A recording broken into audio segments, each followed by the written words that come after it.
नमस्कार, आदाब, Sat Shri Akal and welcome to Manage Brains, India's best online learning platform, जहां आपको मिलता है किंडरगार्टन से लेकर 12th तक का सारा education absolutely free of cost. Students, आपको अच्छे से पता है कि मैनेज ब्रेन्स आपको न सिर्फ बोर्ड एग्जामिनेशन की तैयारी कराता है, न सिर्फ आपके स्कूल एग्जामिनेशन में आपकी हेल्प करता है, बल्कि कॉम्पिटिटिव एग्जाम्स अर्थात प्रतियोगी परीक्षाएं जैसे NTSC, Olympiad, JEE, NEET, banking etcetera की भी तैयारी करवाता है।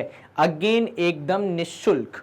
आप हमारे सारे लेक्चर, सारे वीडियो, सारे सेशंस को देख सकते हैं हमारे यूट्यूब चैनल से या फिर हमारी वेबसाइट से या फिर हमारी ऐप से। बहुत पैसा हमारे पास, मतलब बेसिकली सारे चैनल से किसी से भी यूज करो आप, आपको हमेशा से एजुकेशन फ्री ही मिलेगा।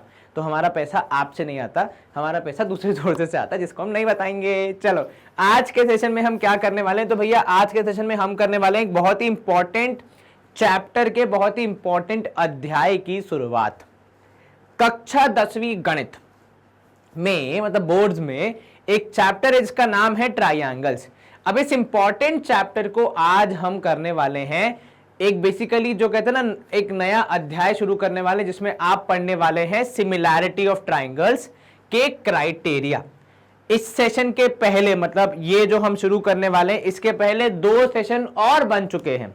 ठीक है, पहला वाला सेशन था जहां पे हमने सिमिलैरिटी के आइडिया को इंट्रोड्यूस किया था, मतलब आप तक पहुंचाने का प्रयास किया था, थोड़ा थोड़ा समझाया था कि सिमिलैरिटी होती क्या है, जहां पे आपने मेरे साथ मिलके ये समझा था कि 2 चीजें या 2 ऑब्जेक्ट्स तब सिमिलर होते हैं जब उनका शेप, अर्थात शेप मतलब सिर्फ फैमिली ऑफ शेप सेम नहीं होना है। शेप का मतलब उसकी बनावट, उसका स्ट्रक्चर, उसका जो ढांचा है, स्ट्रक्चर जो है, हिंदी में कहें हम ढांचा, इंग्लिश में कहें स्ट्रक्चर, और अगर मैं आसान भाषा में कहूं तो बनावट एक जैसी होनी चाहिए, और उसका साइज अलग अलग हो सकता है, लेकिन साइज के अलग अलग होने का भी कुछ फिक्स पैटर्न है। और वो कैसे आप चेक करते हो? अगर हम 2 ज्योमेट्रिकल शेप्स की बात करें तो उनके एंगल्स के बराबर होने से और साइड्स का रेशियो एक जैसा होने से। ये 2 चीजें आपने पढ़ी थी।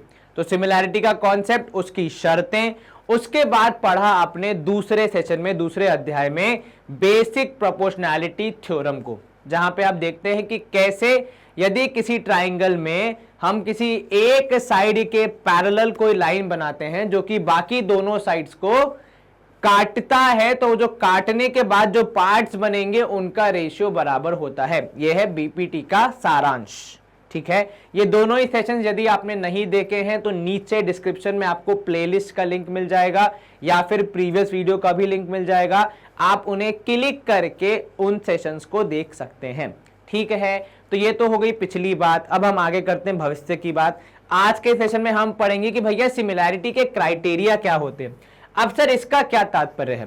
देखो, सिमिलैरिटी क्राइटेरिया का सिंपल, सादा, सरल मतलब है कि जब आप चीजों को सिमिलर प्रूफ करना चाहते हैं तो क्या नियमावली है, क्या कानून है, क्या कायदे हैं। ठीक है, कैसे चीजों को सिमिलर प्रूफ किया जाता है, क्या इसके लिए बहुत सारी मैथमेटिक्स करनी पड़ती है या फिर कुछ ऐसे वेज होते हैं जिनके थ्रू इसे स्टैब्लिश किया जा सके। ठीक है, जैसे आपने कक्षा 9वीं में कॉन्ग्रुएंसी क्राइटेरिया पढ़े हैं। ठीक है, अगर मैं फिर से आपको रिवाइज करूं तो भाई कॉन्ग्रुएंसी क्राइटेरिया क्या होते हैं कि सर यूं देखा जाए तो अगर 2 चीजें कॉन्ग्रुएंट हैं, तो उसमें 2 ट्राइंगल्स की अगर मैं बात करूं तो अगर 2 ट्राइंगल्स कॉन्ग्रुएंट हैं तो उसमें तीनों एंगल्स करस्पॉन्डिंग एंगल्स के बराबर और तीनों साइड्स करस्पॉन्डिंग साइड्स के बराबर, मतलब 6 चीजें बराबर।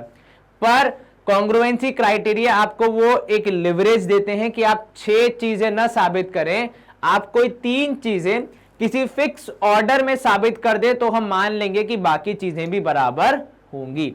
ये होता है कॉन्सेप्ट किसका? कॉन्ग्रुएंसी क्राइटेरिया का, या फिर अगर हम आगे जाएंगे तो हम पढ़ेंगे सिमिलैरिटी क्राइटेरिया का, जहां पे आपको सारी चीजें सिद्ध करने की जरूरत नहीं है, केवल कुछ फिक्स पैटर्न में 2 या 3 चीजें अगर सिद्ध हो जाती हैं सही, तो हम बाकी पूरा भी मान लेंगे कि सही होगा। ठीक है, आपको मेरी बात समझ में आई? यदि हाँ तो नीचे देखो लाइक बटन एक बार जोर से दबा दो उसको, मतलब इतना जोर से दबा दो कि मतलब मजा ही आ जाए, ठीक है? क्योंकि जितना ज्यादा उसमें नंबर बढ़ता है ना उतना ज्यादा हमें मोटिवेशन मिलता है और अच्छा पढ़ाने का और ज्यादा पढ़ाने का, ठीक है? चलिए शुरू करते हैं हम आज का सेशन, जहां पे हम पहले समझेंगे कि कॉन्ग्रुएंसी के क्राइटेरिया क्या हैं, फॉलोड बाय आवर एक्सरसाइज 6.2, उसके सारे सवालों को सॉल्व करके हम फिर आगे बढ़ेंगे। चलिए सबसे पहली बात यहां पे क्या आ रही है, तो देखो सबसे पहली बात यहां पे ये है कि भैया इन द प्रीवियस सेक्शन हम क्या कर चुके हैं, we stated that two triangles हमने पिछले सॉरी चलिए हाँ बैक टू नॉर्मल, मेरी आवाज आ रही है, अच्छा गा रहा हूं मैं, चलो सुनते हैं हमारी परफॉर्मेंस को। तो भैया पिछले सेशन में या पिछले इनके हिसाब से सेक्शन, हमारे हिसाब से क्योंकि वीडियो लेक्चर था तो हम सेशन वर्ड का ज्यादा यूज करते हैं, तो पिछले सेशन में क्या पढ़ चुके हो आप कि दो ट्राइंगल सिमिलर होते हैं, ठीक है? होते हैं लेकिन कुछ कंडीशन तो होंगी। देखो भैया गणित है, प्यार से तो मानने वाली है नहीं, तो गणित क्या कहती है कि भैया दो ट्राइंगल सिमिलर होंगे कब, जब उनके करस्पॉन्डिंग एंगल्स होंगे बराबर।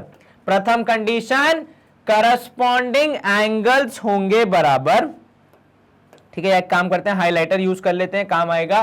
तो करस्पॉन्डिंग एंगल्स आर इक्वल, तो एक ये कंडीशन कि दो ट्राइंगल सिमिलर कब होंगे, जब करस्पॉन्डिंग एंगल बराबर होंगे, क्योंकि ढांचा जो बनता है किसी चीज का वो एंगल के हिसाब से काफी चेंज हो जाता है। मतलब अगर मैं इस ट्राइंगल को अगर मैं किसी एक 90 डिग्री वाले ट्राइंगल से कंपेयर करूं तो देखो इसमें भी तीन एंगल, इसमें भी तीन एंगल, लेकिन दोनों की बनावट, उनका स्ट्रक्चर अलग है क्योंकि एंगल्स अलग अलग हैं। ये 90 है तो इसका बनने का तरीका, इसके स्ट्रक्चर अलग है, उसके एंगल का मेजरमेंट अलग है, तो वहां पे अलग तरीके से बन रहा है।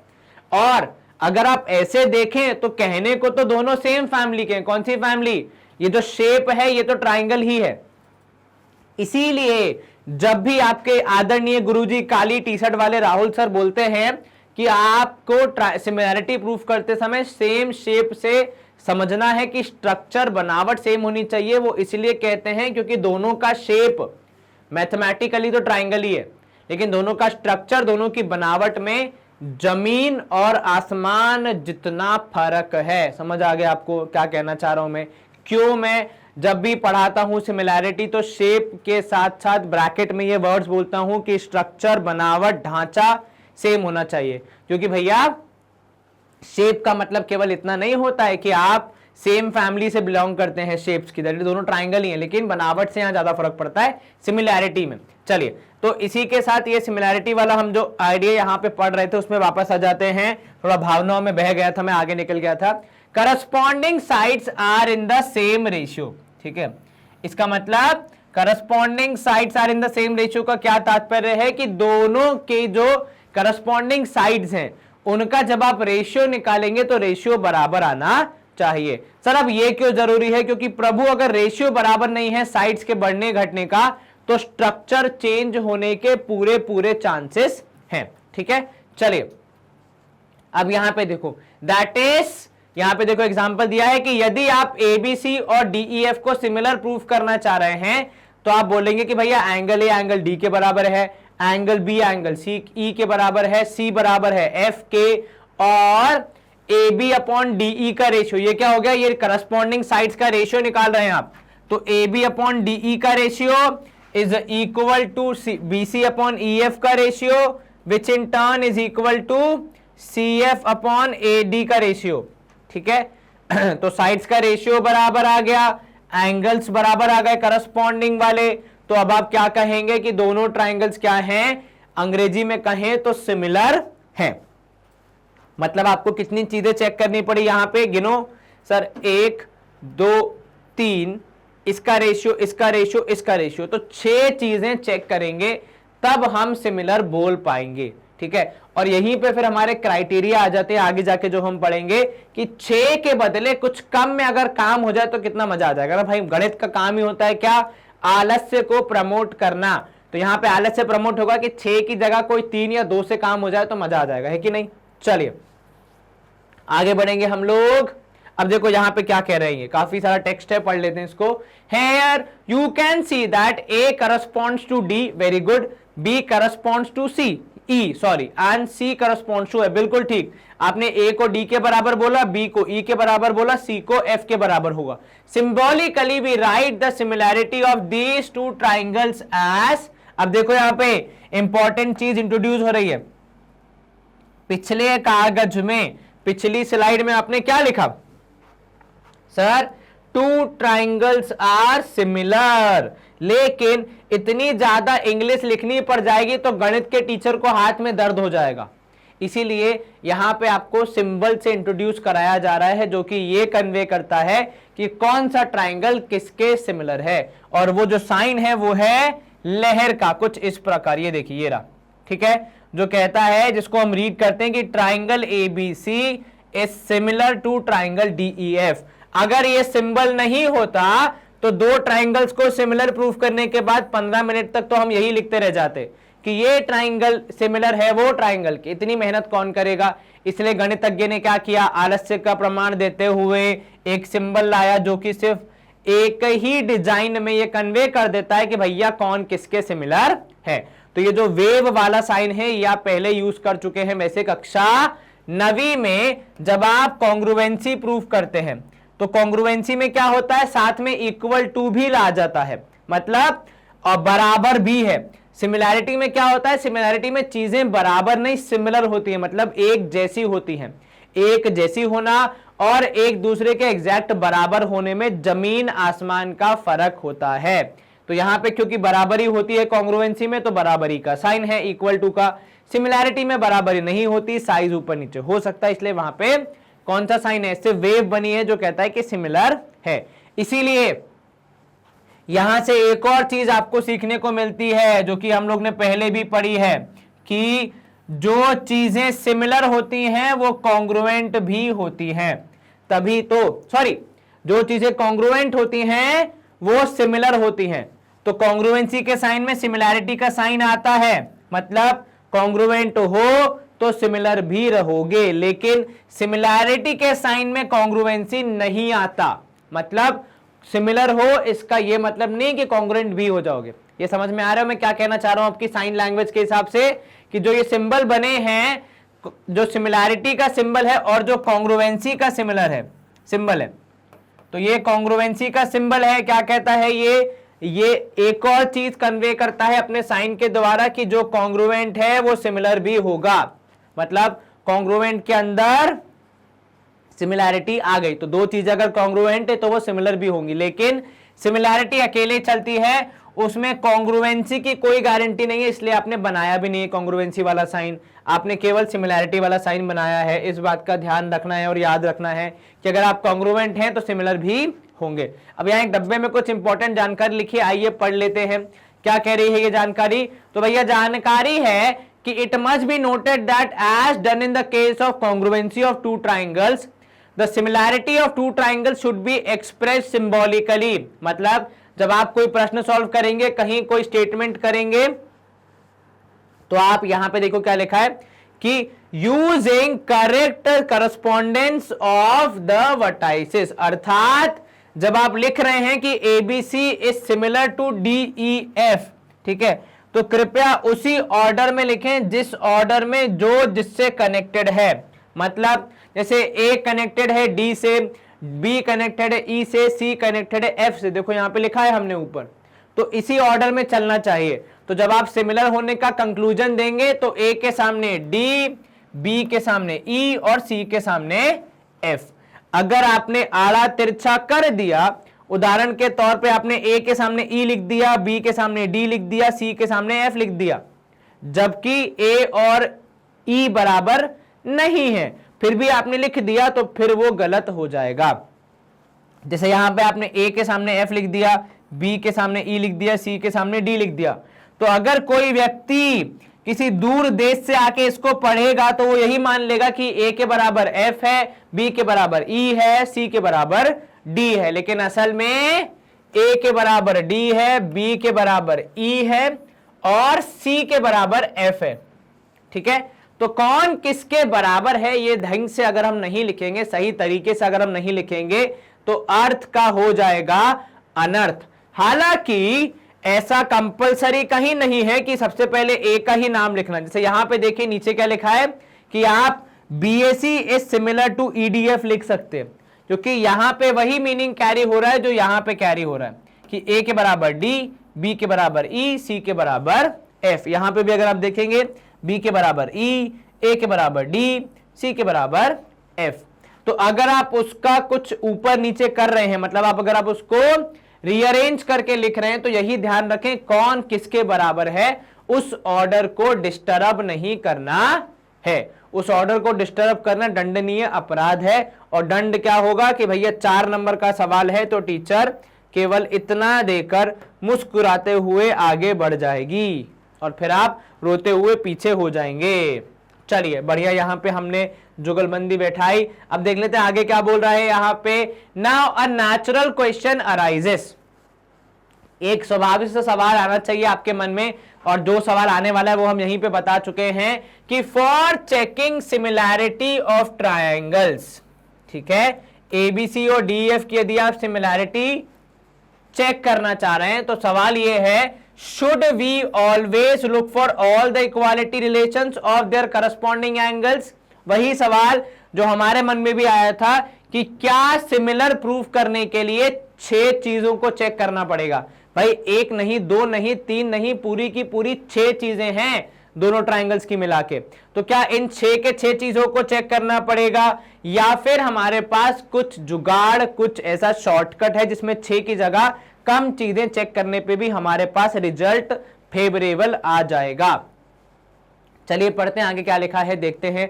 Late us examine, you can recall that in class 9 you have obtained some criteria. कक्षा 9वीं में जैसा कि मैंने चर्चा की थी पहले ही कि क्लास 9th में चैप्टर जो था हमारा ट्राइंगल्स, वहां पे हमने कॉन्ग्रुएंसी क्राइटेरिया पढ़े थे, जो ये कहता थे, जो हमारी हेल्प करते थे 2 ट्राइंगल्स को कॉन्ग्रुएंट प्रूव करने में।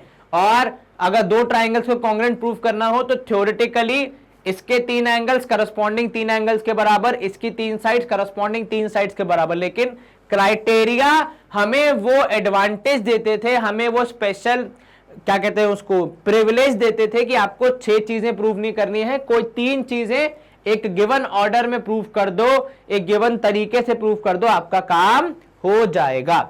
वैसे ही यहां पे कुछ होने की उम्मीद है कि क्या सिमिलैरिटी में भी ऐसा ही होना चाहिए। आइए आगे बढ़ते देखते हैं, ठीक है। Here also let us make an attempt to arrive to certain criteria. अब हम क्या करेंगे, अब हम पूरा हमारा कुछ एक्टिविटीज करते हुए ये डिसाइड करने का प्रयास करेंगे कि क्या कोई क्राइटेरिया हमारे पास है कि 6 की जगह कोई 2-3 चीजें अगर प्रूफ हो जाए तो फिर हमारा काम हो जाए। अच्छा मैं आपको एग्जांपल दूं, आपने जब इसका पिछला सेशन देखा होगा तो वहां पे एक थेल्स नाम के जो साइंटिस्ट हैं, मैथमेटिशियन हैं, उनका एक स्टेटमेंट भी हमने पढ़ा था, जो कहते हैं कि अगर 2 ट्राइंगल्स में एंगल्स बराबर हो जाते, करस्पॉन्डिंग एंगल्स, तो साइड्स का रेशियो भी बराबर हो जाएगा। ठीक है, ये उन्होंने कहा है थेल्स का, हमने भी इसको स्टडी किया था। शायद यहां पे वही चीज आने वाली है, ऐसा मुझे ऐसे मन में वो कहते हैं ना, इंट्यूशन हो रहा है। ठीक है, चलिए तो भैया यहां पे हम कुछ एक्टिविटी करके देखते हैं क्या हो रहा है आगे। एक्टिविटी क्रमांक 4, तो क्योंकि भैया ज्योमेट्री का चैप्टर है तो ऑब्वियस ही बात है एक्टिविटी ज्यादा होंगी ही। चलिए यहाँ पे एक्टिविटी क्या कह रही है, draw 2 line segments BC and EF, जैसा कि आपको दिख रही है, ऑफ 2 डिफरेंट लेंथ 3 और 5। Then at point B and C respectively construct angles PBC and QCB से 60 एंड 40 डिग्री। ठीक है भैया, आपने 60 और 40 डिग्री के एंगल बना दिए, कहां पे, इस तरफ, और उस तरफ भी बना दिए 60-40। यही किया आपने, क्या किया, इस तरफ बनाया 60-40, इस तरफ बनाया 60-40। अब सवाल ये है, इस एक्टिविटी के माध्यम से जो आपको जवाब देना है, इस एंगल की वैल्यू क्या इस एंगल के बराबर हुई, पहला प्रश्न। ठीक है, ऐसा आपको चेक करना है। दूसरा आपको यह भी चेक करना है कि जो साइड्स का रेशियो यहां मिल रहा है 3/5, क्या बनाने के बाद यहां पे भी वही रेशियो मिल रहा है, क्या इनकी जो वैल्यूज आ रही हैं वो भी इसी रेशियो में हैं। और तीसरा, क्या इस साइड की रेशियो इस साइड के बराबर है, ठीक है। तो इन दोनों साइड्स का रेशियो, उन दोनों साइड्स का रेशियो और जो बीच वाला एंगल है क्या उसका मेजरमेंट बराबर आया। ये एक्टिविटी के थ्रू हम ये एक्सप्लोर करने का प्रयास करेंगे और यही हमारा बेस बनता है हमारे थ्योरम 6.3 का। क्या कहती है आपकी थ्योरम 6.3? आपकी थ्योरम 6.3 कहती है, जरा ध्यान से पढ़ना, समझना, देखना कि भैया इफ इन टू ट्राइंगल्स, अगर दो ट्राइंगल में करस्पॉन्डिंग एंगल्स आर इक्वल, ठीक है, अगर दो ट्राइंगल में करस्पॉन्डिंग एंगल्स बराबर हैं, मतलब इसके 3 एंगल उसके 3 एंगल के बराबर हैं, तो ऑटोमेटिकली उनके करस्पॉन्डिंग साइड्स का रेशियो इक्वल हो जाता है and hence the two triangles are similar. जो कि मैंने थेल्स बाबू का आपको यहां पे थोड़ा सा विवरण दिया था कि उन्होंने भी यही कहा है अपनी मैथमेटिक्स की जितनी थ्योरीज हैं सिमिलैरिटी से संबंधित, तो उन्होंने क्या कहा है, उन्होंने क्या ज्ञान दिया है, उन्होंने भी यही ज्ञान दिया है कि अगर जो किसी पर्टिकुलर दो ट्राइंगल्स में इसके 3 एंगल्स, मतलब पहले वाले ट्राइंगल के 3 एंगल्स दूसरे वाले ट्राइंगल के 3 एंगल्स के बराबर हो जाते हैं, तो ऑटोमेटिकली साइड्स का रेशियो भी फिट बैठ जाएगा, बराबर हो जाएगा और चीजें सिमिलर हो जाएंगी। पर यदि एंगल्स सेम नहीं होंगे तो फिर सिमिलैरिटी की गारंटी नहीं है, ठीक है। तो यहां से हमें मिलता है हमारा थ्योरम 6.3 एंड पहला सिमिलैरिटी क्राइटेरिया जिसका नाम है ए सिमिलैरिटी, ठीक है। किसी को ऐसे मत बोलना कि A similarity, it is A similarity, ध्यान रखना। कल को पता चला स्कूल में टीचर पूछे बेटा ये कौन सा सिमिलैरिटी क्राइटेरिया है और टीचर ने ब्लैक बोर्ड पे 3 ए लिखे, तो टीचर को ऐसे बोल दो ये, तो वो दिक्कत हो जाएगी भाई, स्कूल से सस्पेंड हो जाओगे।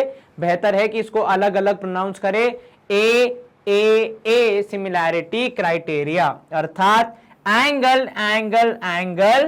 Criteria of similarity of two triangles.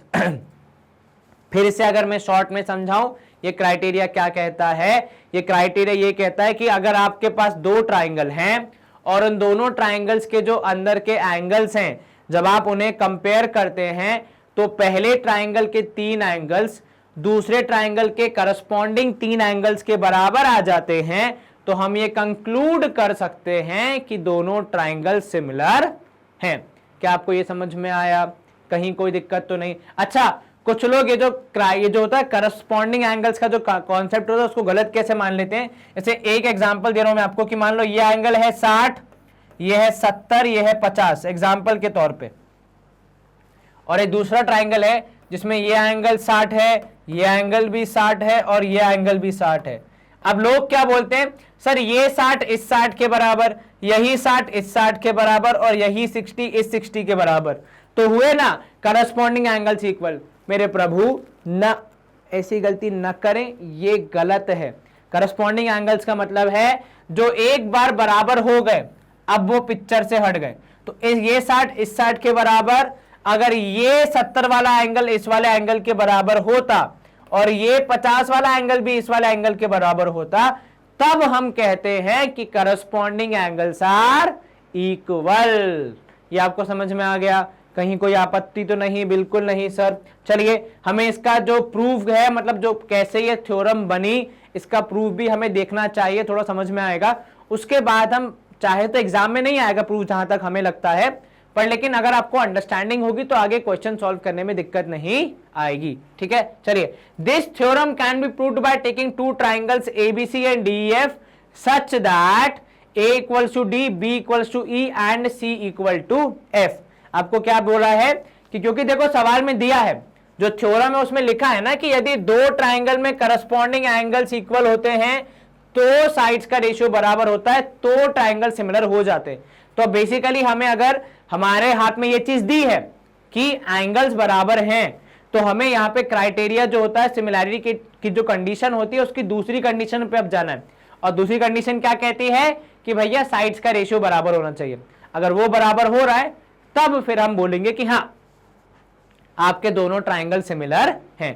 तो अब हमें मेहनत क्या करनी है, अब हमें मेहनत करनी है इनके साइड्स का रेशियो बराबर प्रूफ करने की, वो कर लेंगे। तो हमारे प्रूफ में हम वही प्रोसेस लेते हैं कि किस तरीके से कैसे ना कैसे जुगाड़ लगा के साइड्स का रेशियो बराबर प्रूफ करके हम ये कंक्लूड कर दें कि ट्राइंगल्स सिमिलर हैं। हालांकि जब क्वेश्चन सॉल्व करोगे तब आपको साइड्स का रेशियो बराबर प्रूव नहीं करना पड़ता, तब आप सिमिलैरिटी क्राइटेरिया को यूज करते हुए वो जो साइड्स का रेशियो बराबर करने की जो मेहनत है उसको अवॉइड करके डायरेक्टली कंक्लूजन पे जंप कर पाते हैं। इसीलिए क्राइटेरिया यूज किए जाते हैं। आपको मेरा ज्ञान समझ में आ गया ना? चलिए अब शुरू करते हैं, इसका प्रूफ कैसे करेंगे हम। देखो अब इसको प्रूफ करने के लिए हमें थोड़ा सा, जो किसी भी थ्योरम को प्रूफ करने के लिए हमारा सबसे बड़ा शस्त्र पता है क्या होता है? कंस्ट्रक्शन। अब इसमें हम क्या कंस्ट्रक्शन करेंगे? इसमें हम कर रहे हैं कि देखो दोनों ट्राइंगल्स क्योंकि अलग अलग साइज के हैं तो कंपैरिजन करने में, चीजों को बराबर प्रूफ करने में कठिनाई आएगी। इसीलिए कठिनाई को कम करने के लिए हम क्या कर रहे हैं, जो छोटू ट्राइंगल है ABC, इसको बड़े ट्राइंगल में फिट करने का प्रयास कर रहे हैं। अब सर ये कैसे होगा? तो यहां पे अगर आप इसका प्रूफ देखेंगे, तो जब आप इसका थ्योरेटिकल प्रूफ देखेंगे तो उसमें पता है क्या लिखा होता है? उसमें लिखा होता है यहां पे कंस्ट्रक्शन के रूप में कि cut DP equal to AB, ठीक है, and DQ equal to AC। तो मैं पूरा लिख के नहीं बता रहा हूं क्योंकि एग्जाम में थ्योरम का जो प्रूफ है उसके आने के चांसेस कम है, बस समझ में आना चाहिए, इसलिए मैं आपको पूरी कहानी समझा रहा हूं, ठीक है। तो आपने क्या किया? आपने DP और DQ दो ऐसे लाइन सेगमेंट्स कट किए जिनकी लंबाई AB और AC के बराबर है।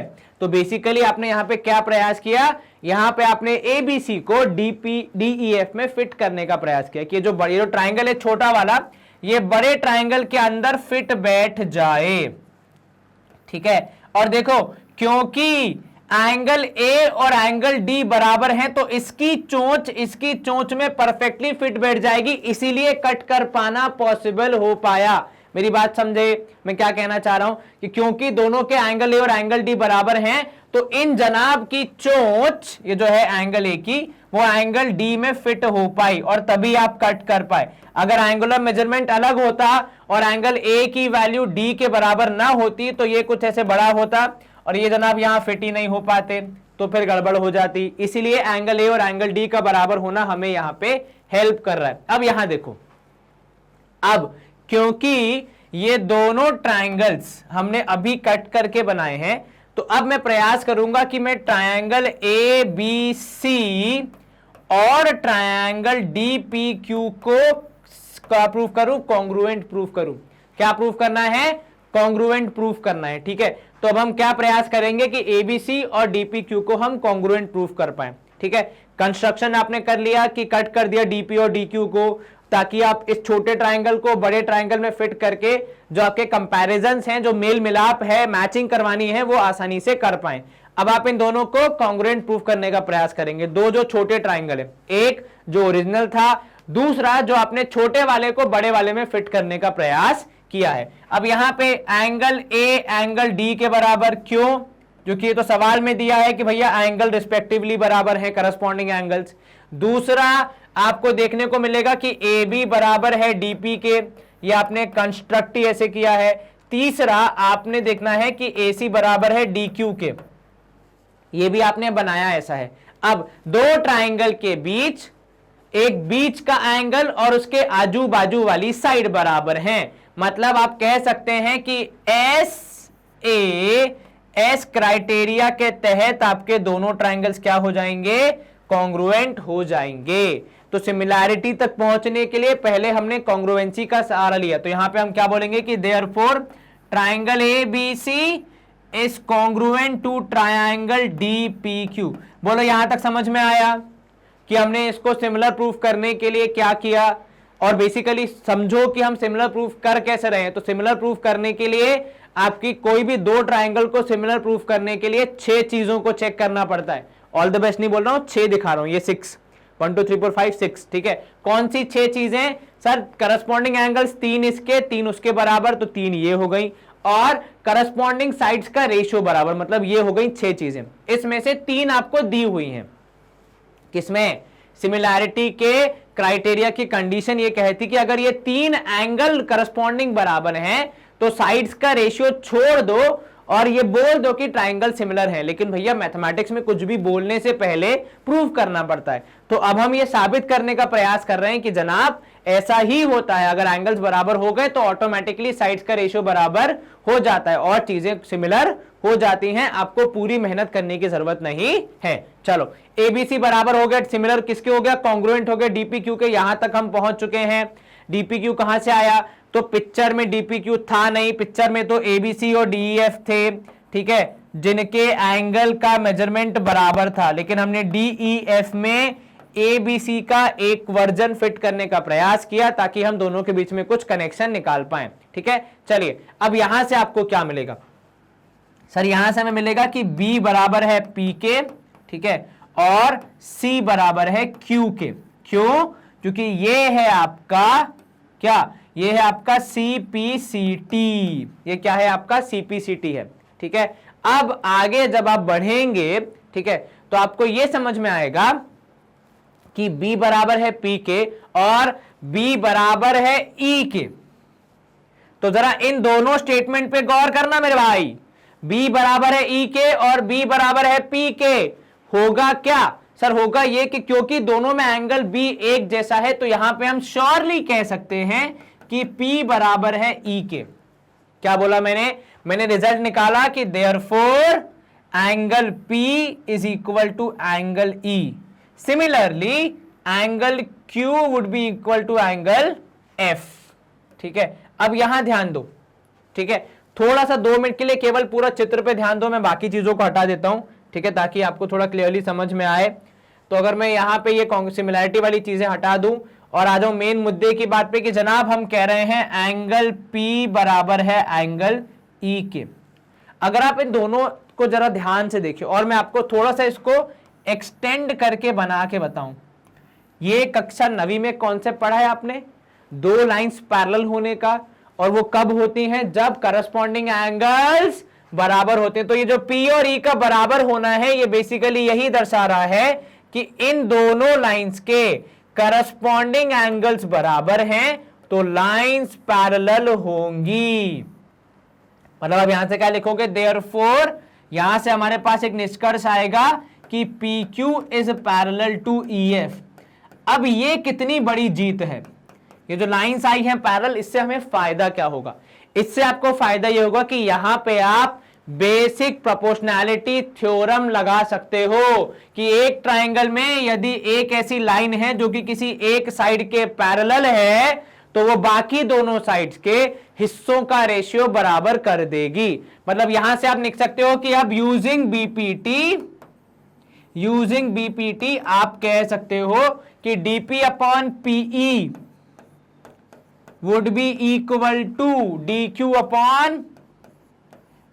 अपॉन कितना, DQ upon sir QF. Very good, ठीक है, ये हो सकता है। और यहीं से एक और रिजल्ट आप निकाल सकते हो कि नीचे हिस्से की जगह आप पूरी साइड भी ले सकते हो। ये आपने पहले पढ़ा है कि हम पूरी साइड भी ले सकते हैं। तो डीपी अपॉन डीई अगर होगा और डीक्यू अपॉन डीएफ अगर होगा तो भी किसी को कोई आपत्ति नहीं होगी, होगी, ठीक है। अब आप यहां से क्या निष्कर्ष निकालोगे, तो सर यहां से अगर हम देखेंगे तो डीपी अपॉन डीई बराबर हो गया डीक्यू अपॉन डीएफ के। मतलब ऊपर वाला पार्ट बनाम पूरी और नीचे वाला पार्ट बनाम पूरा, ठीक है। अब वापस आ जाओ इधर पे एबीसी वाले पे, क्योंकि यहीं से तो कहानी शुरू हुई थी। अब जो डीपी है वो एक्चुअली बराबर है एबी के।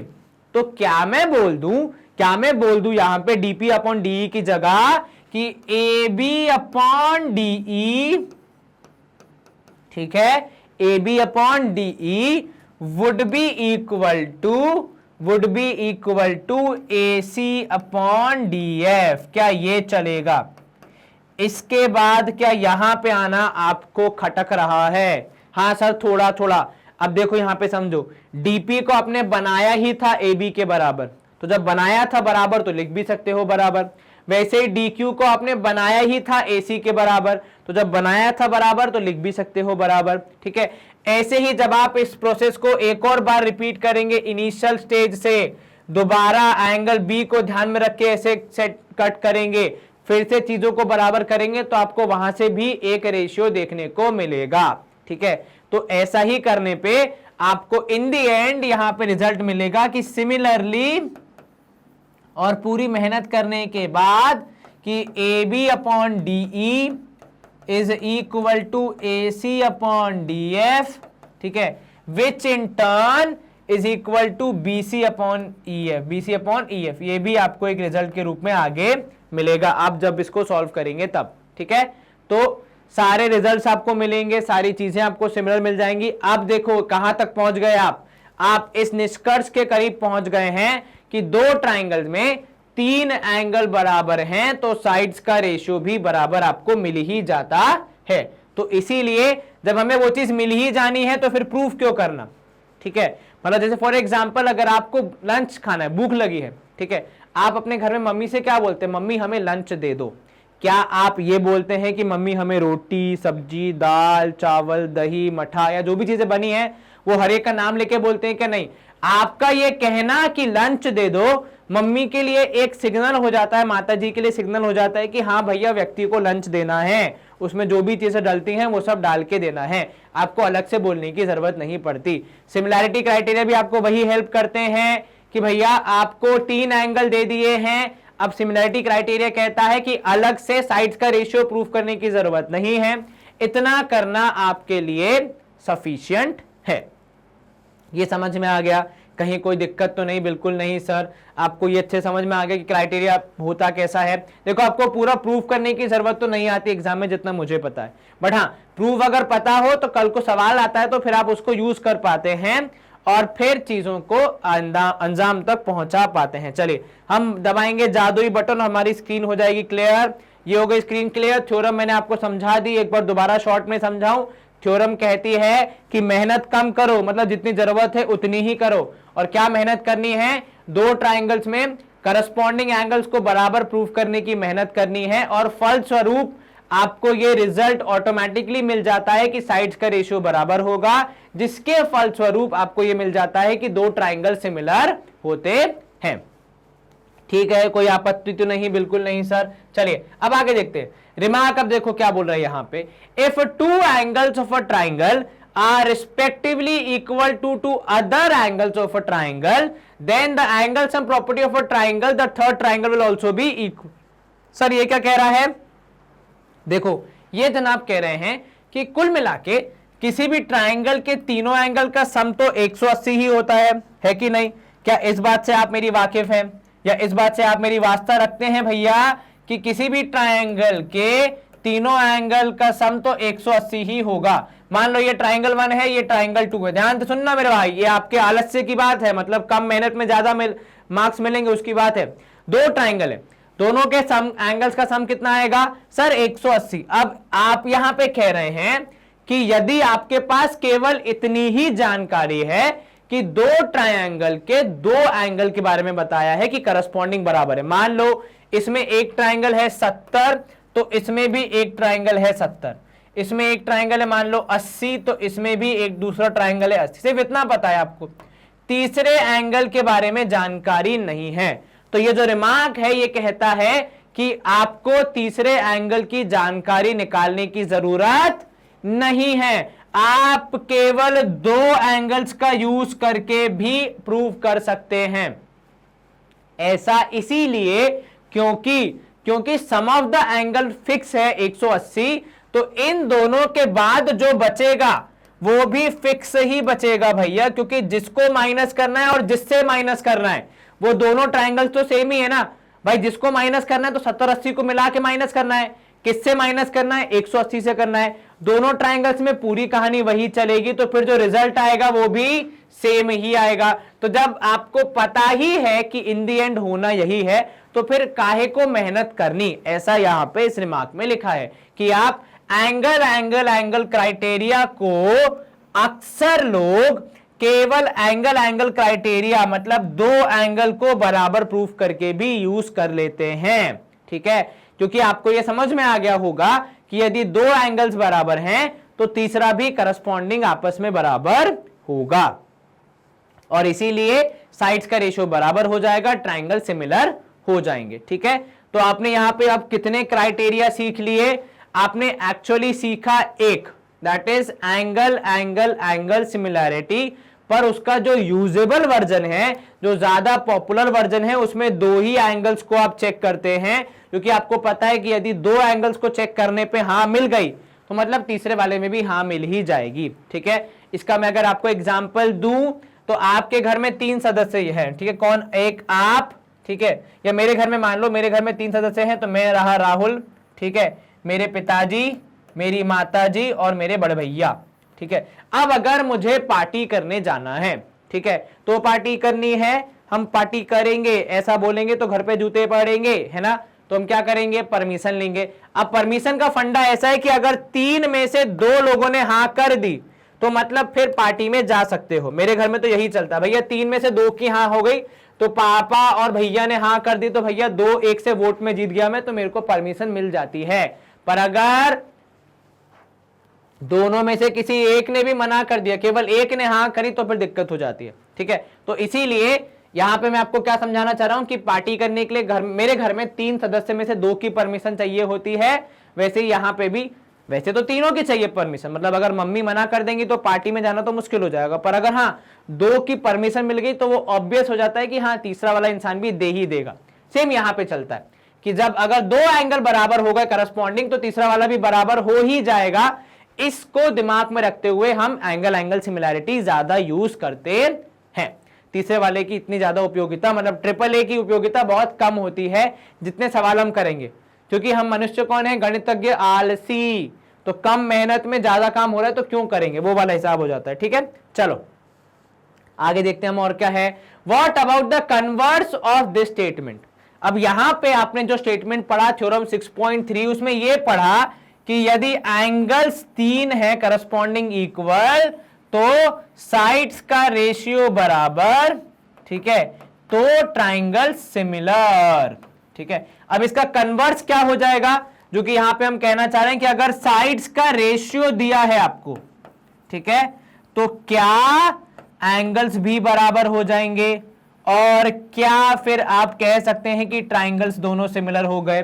तो ये हो गया एक्चुअल थ्योरम 6.3, ये हो गया इसका कन्वर्स, जो कहता है कि अगर साइड्स का रेशियो आपको दिया है तो क्या आप बोल सकते हैं कि एंगल्स बराबर होंगे और इन दी एंड ट्राइंगल सिमिलर होंगे। तो अब जो नया क्राइटेरिया हम एक्सप्लोर करने वाले हैं वो है साइड साइड साइड क्राइटेरिया। चलिए इसके लिए एक एक्टिविटी करते हैं।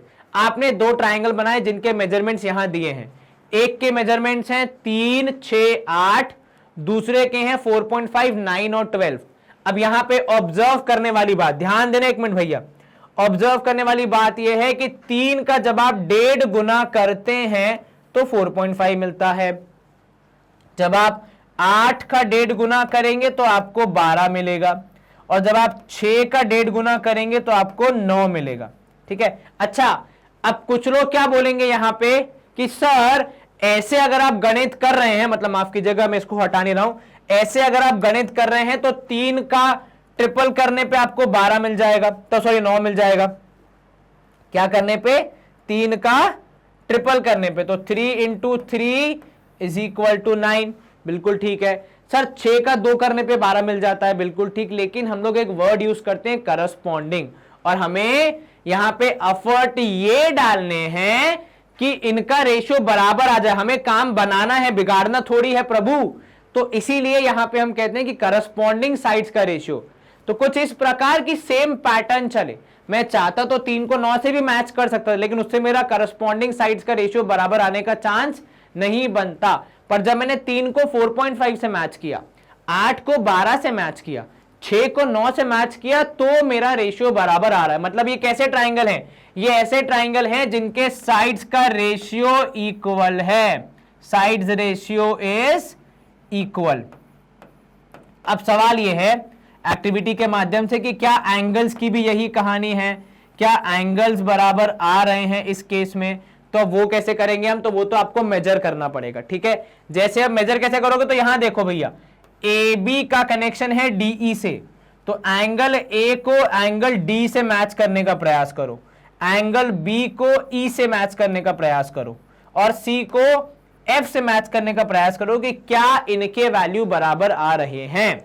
ठीक है, क्या आपको ये समझ में आया मैं क्या करवा रहा हूं आपसे? इस एक्टिविटी के माध्यम से हम चेक करवा रहे हैं कि क्या एंगल्स का इक्वल मेजरमेंट आ रहा है अगर साइड्स एक फिक्स रेशियो में है तो।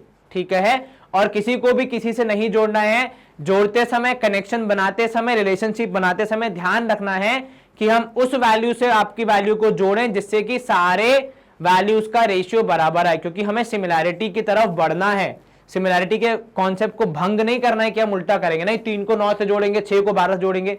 तो यहां पे जो ना खलनायक वाला एटीट्यूड नहीं रखना, मतलब विलन वाला नहीं, हीरो वाला रखना है कि चीजों को सेट करना है, चीजों को सही करना है। ठीक है, चलिए अगर आप एंगल्स को मेजर करेंगे आपको समझ में आएगा। अगर आपको यहां पे मतलब खुद से ड्रॉ नहीं करना है, आलस्य का थोड़ा परिचय देना है, तो आपकी किताब में ये फिगर है।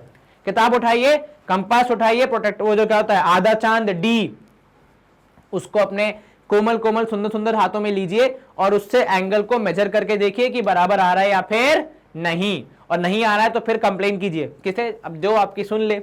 चलिए आगे बढ़ते, वैसे तो बराबर आना चाहिए। अब यहां पे आता है आपका थ्योरम 6.4 पिक्चर में, जो कि इसी से संबंधित है, जो कि यही कहता है कि दो ट्राइंगल में यदि साइड्स का रेशियो एक दूसरे के बराबर है, अंग्रेजी का अगर हम शब्द यूज करें तो प्रोपोर्शनल है। ठीक है सर, रेशियो वर्ड की जगह प्रोपोर्शन वर्ड क्यों यूज करते हैं? क्योंकि देखो 3 हो जाते हैं ना, तो 3 का जब आपके पास ट्रिपलेट या उससे ज्यादा हो जाता है तो आप अक्सर रेशियो की जगह क्या यूज करते हैं वर्ड, क्योंकि रेशियो 2 का होता है ना, कि भैया इस चीज का उस चीज से रेशियो। ठीक है, तो यहां पे प्रोपोर्शन यूज करते हैं क्योंकि ज्यादा वैल्यूज हैं। ठीक है, that is the same ratio of the sides of other triangle. तो दो ट्राइंगल के साइड्स का रेशियो अगर बराबर है, आर प्रोपोर्शनल टू मतलब सेम है रेशियो, तो उनके करस्पॉन्डिंग, यहां लिखा है देखो, देन का मतलब हिंदी में क्या होता है तो।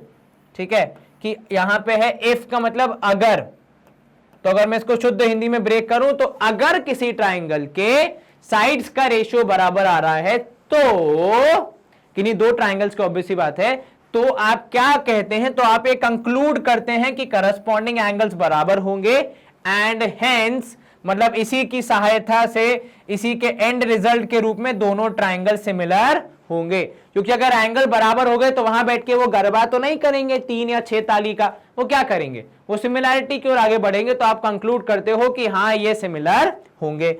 क्या आपको स्टेटमेंट का पोस्टमार्टम समझ में आया? बिल्कुल आया सर। इसको आप रेफर कैसे करते हैं? इसको आप रेफर करते हैं side side side similarity criteria के रूप में। क्या कहते हैं आप?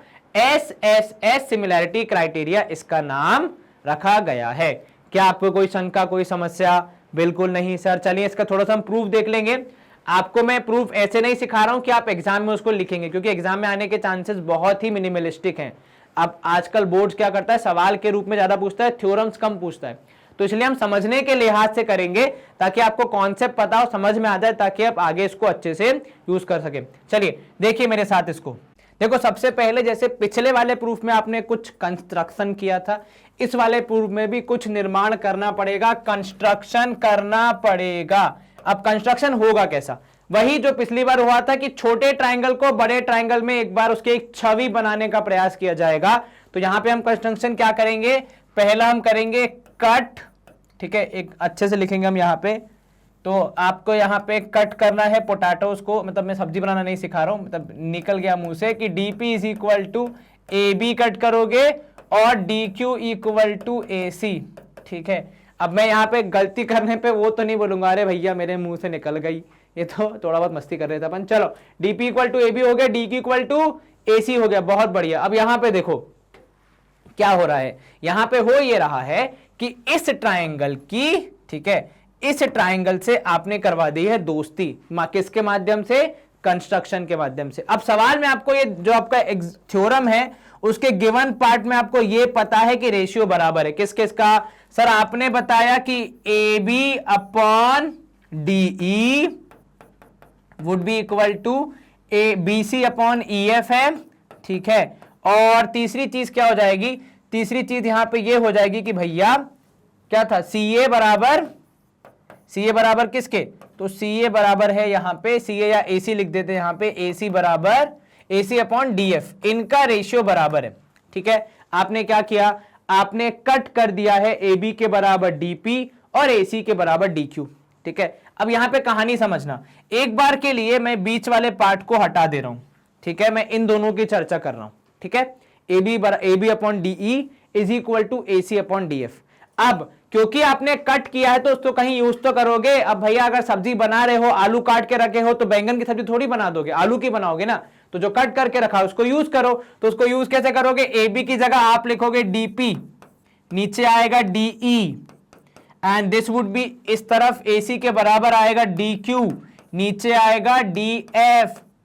इसका क्या तात्पर्य है, जरा इस स्टेटमेंट को, इस इंपॉर्टेंट स्टेटमेंट को वहां पे चित्र में देखिए। मैं क्या कह रहा हूं, मैं कह रहा हूं कि DP अपॉन DE का रेशियो DQ बराबर DF के आ रहा है। और ऐसे रेशियो बराबर कब आते हैं, जब आपने BPT यूज की हो और BPT का कन्वर्स यूज किया हो। पिछले वाले में क्या किया था, BPT यूज किया, तो यहां पे क्या यूज होगा, कन्वर्स यूज होगा कि यदि रेशियो बराबर है तो लाइन पैरेलल होगी। बीपीटी में क्या था, यदि लाइन पैरेलल है तो रेशियो बराबर होगा। यहां पे उल्टा हो जाएगा तो लिखोगे यूजिंग थ्योरम 6.2 या फिर using converse of BPT, converse of BPT we get, हमें क्या मिलेगा कि भैया PQ is parallel to PQ is parallel to EF। अब ये कितनी बड़ी जीत है सर, आप कह रहे हैं कि आपने बोला कि PQ is parallel to EF, इससे क्या मिलेगा हमें सर, इससे हमें ये मिलेगा कि ये वाला एंगल P एंगल E के बराबर, ठीक है, एंगल Q एंगल F के बराबर। अब जो हमने क्या करना है, अब हमें इस ट्राइंगल को, जो बड़ा वाला है, जो पहला वाला ट्राइंगल है, उससे कुछ दोस्ती करवानी है। उससे दोस्ती करवाने में कौन हेल्प करेगा, उससे दोस्ती करवाने में आपका पुराना दोस्त कॉन्ग्रुएंसी हेल्प करेगा। तो in triangle ABC and triangle DEF, ठीक है, क्या हम इन दोनों को कॉन्ग्रुएंट प्रूव कर पाएंगे, और यदि हम प्रूव कर पाएंगे तो क्या वो हमें यहां पे सवाल को सॉल्व करने में हेल्प करेगा, बिल्कुल करेगा सर। तो यहां पे हम क्या करेंगे, इन दोनों को जब हम कॉन्ग्रुएंट प्रूव करेंगे तो आपको फिर मिलेगा कि एंगल B एंगल P के बराबर, एंगल P है एंगल E के बराबर, तो इन दी एंड B बराबर E के। क्या आपको ये समझ में आया, ठीक है। उसके बाद आप ऐसे ही प्रूव करेंगे C बराबर D Q के, Q बराबर F के, तो F बराबर C के।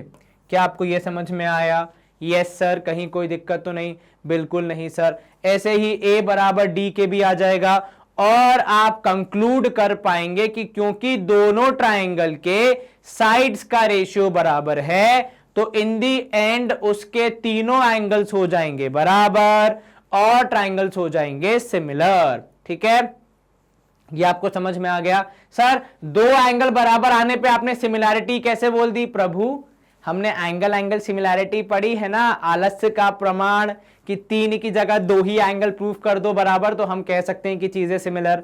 तो यहां पे भी 2 एंगल हो गए, तीसरा भी ऑटोमेटिकली हो जाएगा, तो इसका मतलब हम कंक्लूड कर सकते हैं कि ट्राइंगल्स सिमिलर हैं।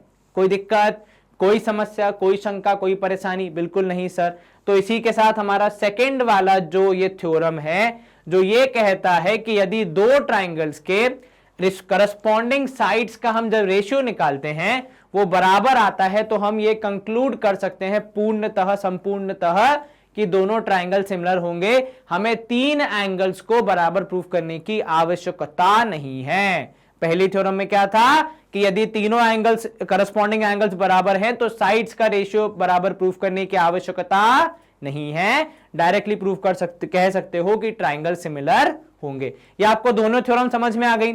इनका उपयोग हम अभी सीखेंगे जब हम क्वेश्चन सॉल्व करेंगे। यहां पे थोड़ी और जानकारी देख लेते हैं। यू मे रिकॉल दैट, एक तो लिख देते हैं मे, मतलब इनको भरोसा ही नहीं है कि हम रिकॉल कर पाएंगे। ठीक है, तो लिखने वाले का भी अलग भैया तरीका है लिखने का, कि मे लिख देता है कि मतलब हमें श्योर नहीं कि हम रिकॉल कर पाएंगे कि नहीं।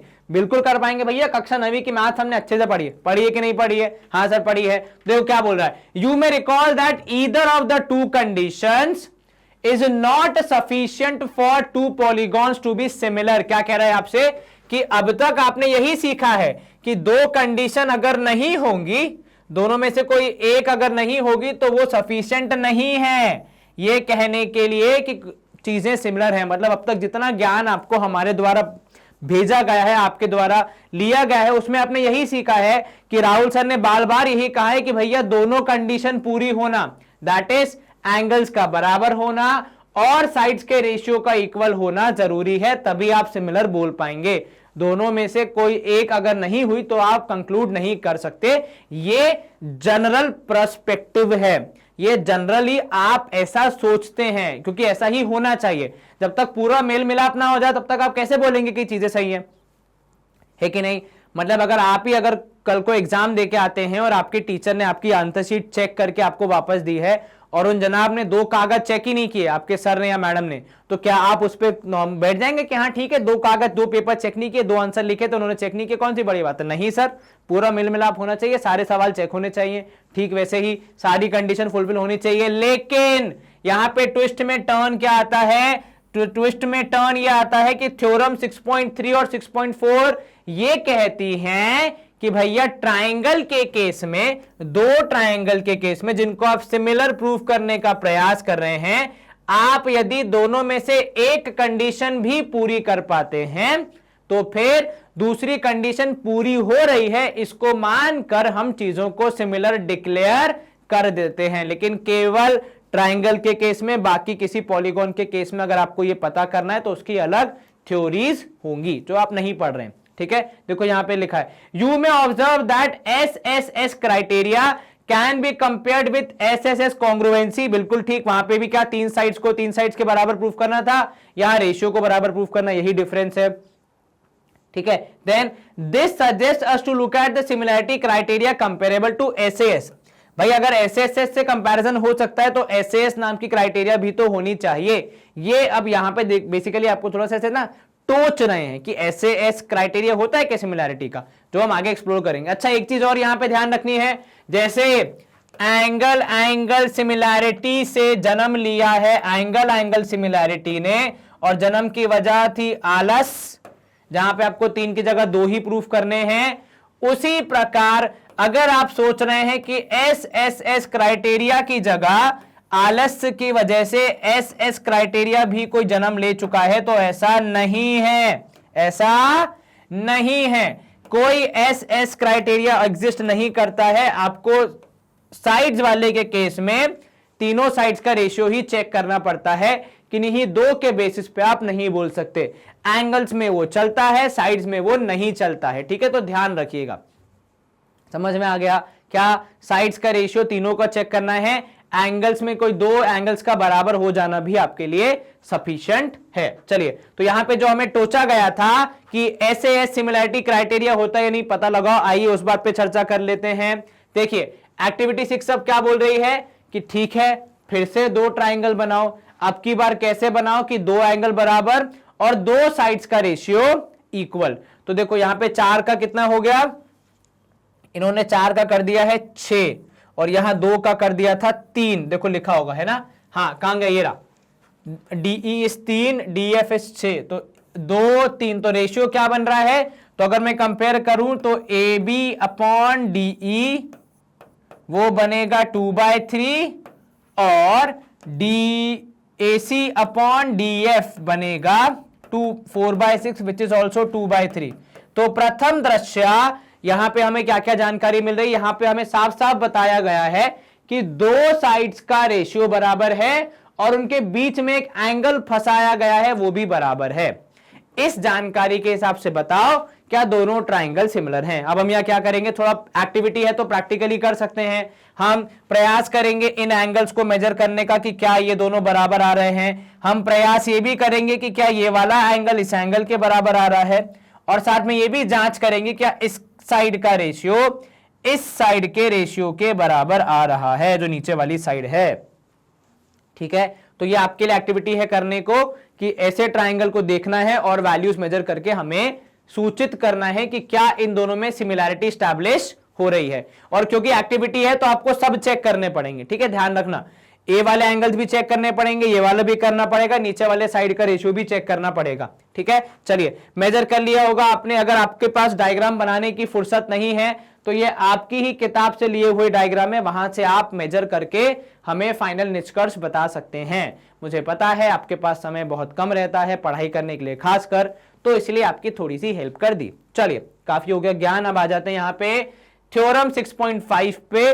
अगर आपने वैल्यूज मेजर करके चेक किया है, अगर आपने मेरी बात का इज्जत मान सम्मान रखा है, ओहो सर क्या डायलॉग मार रहे हो, तो आपको यह समझ में आया होगा कि जी हां ऐसी क्राइटेरिया एग्जिस्ट करती है, जिसमें आपको यह कहा गया है, आपको यह पता है कि अगर किन्हीं दो ट्राइंगल में एक एंगल और दो साइड्स, कौन सी साइड्स, दो साइड्स जो कि इस एंगल को बैठा के रखी हैं, उन दोनों साइड्स का यदि रेशियो बराबर, यदि वो प्रोपोर्शनल है, तो फिर ट्राइंगल सिमिलर होते हैं। ठीक है, दोबारा से, कौन सा एंगल कौन सी साइड, कोई एक एंगल और उसके आजू बाजू की दोनों साइड्स, मतलब पहले ट्राइंगल में भी और दूसरे ट्राइंगल में भी, यदि उनका रेशियो बराबर है तो आप कहते हैं कि दोनों ट्राइंगल्स क्या हैं, सिमिलर हैं। ठीक है, कहीं कोई आपत्ति तो नहीं, बिल्कुल नहीं सर। अब मान लो इसी का अगर आपको प्रूफ देखना हो तो इसमें भी क्या होगा, इसमें भी वही होगा कि एंगल ए एंगल डी के बराबर है, ऐसा दिया गया है। और रेशियो में अगर आप देखेंगे तो आप बोल सकते हैं कि A B upon D E is equal to A C upon D F. ठीक है, ठीक है। अब आप क्या साबित करेंगे, अब आप प्रूव ये करेंगे कि भैया ये दोनों ट्राइंगल सिमिलर है। ठीक है, अच्छा एक और बात जो यहां पे आपको ध्यान रखनी है, आप थ्योरम 6.5 पढ़ रहे हैं, मतलब इसके पहले आपको थ्योरम 6.3 6.4 पढ़ाई जा चुकी है। सर ये आपने कुछ ज्यादा ज्ञान की बात नहीं कर दी, मतलब मेरे कहने का तात्पर्य ये है मेरे भाई कि बेसिकली यहां पे मैं ये कह रहा हूं कि आप 6.5 प्रूफ करते समय थ्योरम 6.3 का कॉन्सेप्ट यूज कर सकते हैं। मतलब आप इसको प्रूफ करने के लिए एंगल एंगल एंगल सिमिलैरिटी का यूज कर सकते हैं, मैं ये कहना चाह रहा हूं। ठीक है, कि सबसे बेसिक होती है एंगल एंगल एंगल, अब आप उसका यूज अलग जगहों पे कर सकते हैं। तो यहां पे हम वही प्रयास करेंगे कि एंगल्स बराबर आ जाएं और फिर हम सिमिलर डिक्लेयर कर दें। अब देखना यहां पे एंगल ए एंगल डी के बराबर, साइड्स का रेशियो ये दे दिया है। अब आप क्या करेंगे, वही जो हर बार आप करते हैं, निर्माण अर्थात कंस्ट्रक्शन। ठीक है, कैसा, आपने कट करना है डीपी बराबर ए बी के और डी क्यू बराबर ए सी के। ये क्यों किया आपने, ताकि आप दोनों के बीच में कनेक्शन बैठा सकें। अब जरा इन दोनों ट्राइंगल्स की चर्चा कर लो। इन ट्राइंगल ए बी सी, ठीक है, and triangle A D P Q, वैसे इसकी जरूरत है कि अगर आप कॉन्ग्रुएंट प्रूफ कर देंगे तो क्या हो जाएगा। हाँ देखो, इन दोनों को जब आप कॉन्ग्रुएंट प्रूफ करोगे, पहले तो एंगल ए एंगल डी के बराबर, फिर A D P A B बराबर डी पी के, क्योंकि आपने इसको कंस्ट्रक्ट किया है कुछ इस तरीके से, ए सी बराबर डी क्यू के।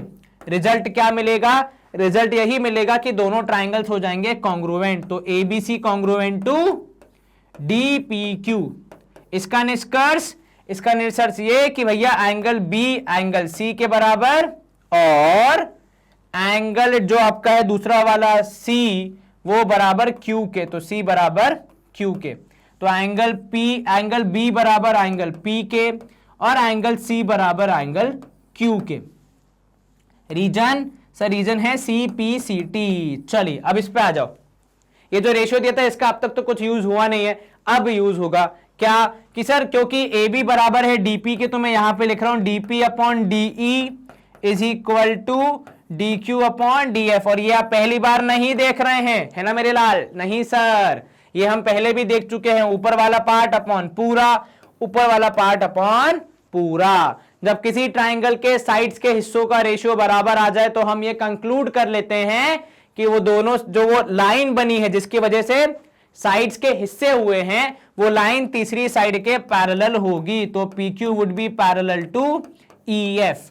रीजन क्या लिखोगे ब्रैकेट में, थ्योरम 6.2 विच सेज दैट अगर एक ट्राइंगल में साइड्स का रेशियो बराबर हो जाता है, तो जिस लाइन की वजह से साइड्स का रेशियो आपने निकाला, मतलब साइड्स के पार्ट का रेशियो, वो लाइन तीसरी साइड के पैरेलल होगी। तो पी क्यू बराबर ई एफ के मतलब अब एंगल पी बराबर एंगल ई और एंगल क्यू बराबर एंगल एफ का है भैया करस्पॉन्डिंग एंगल्स।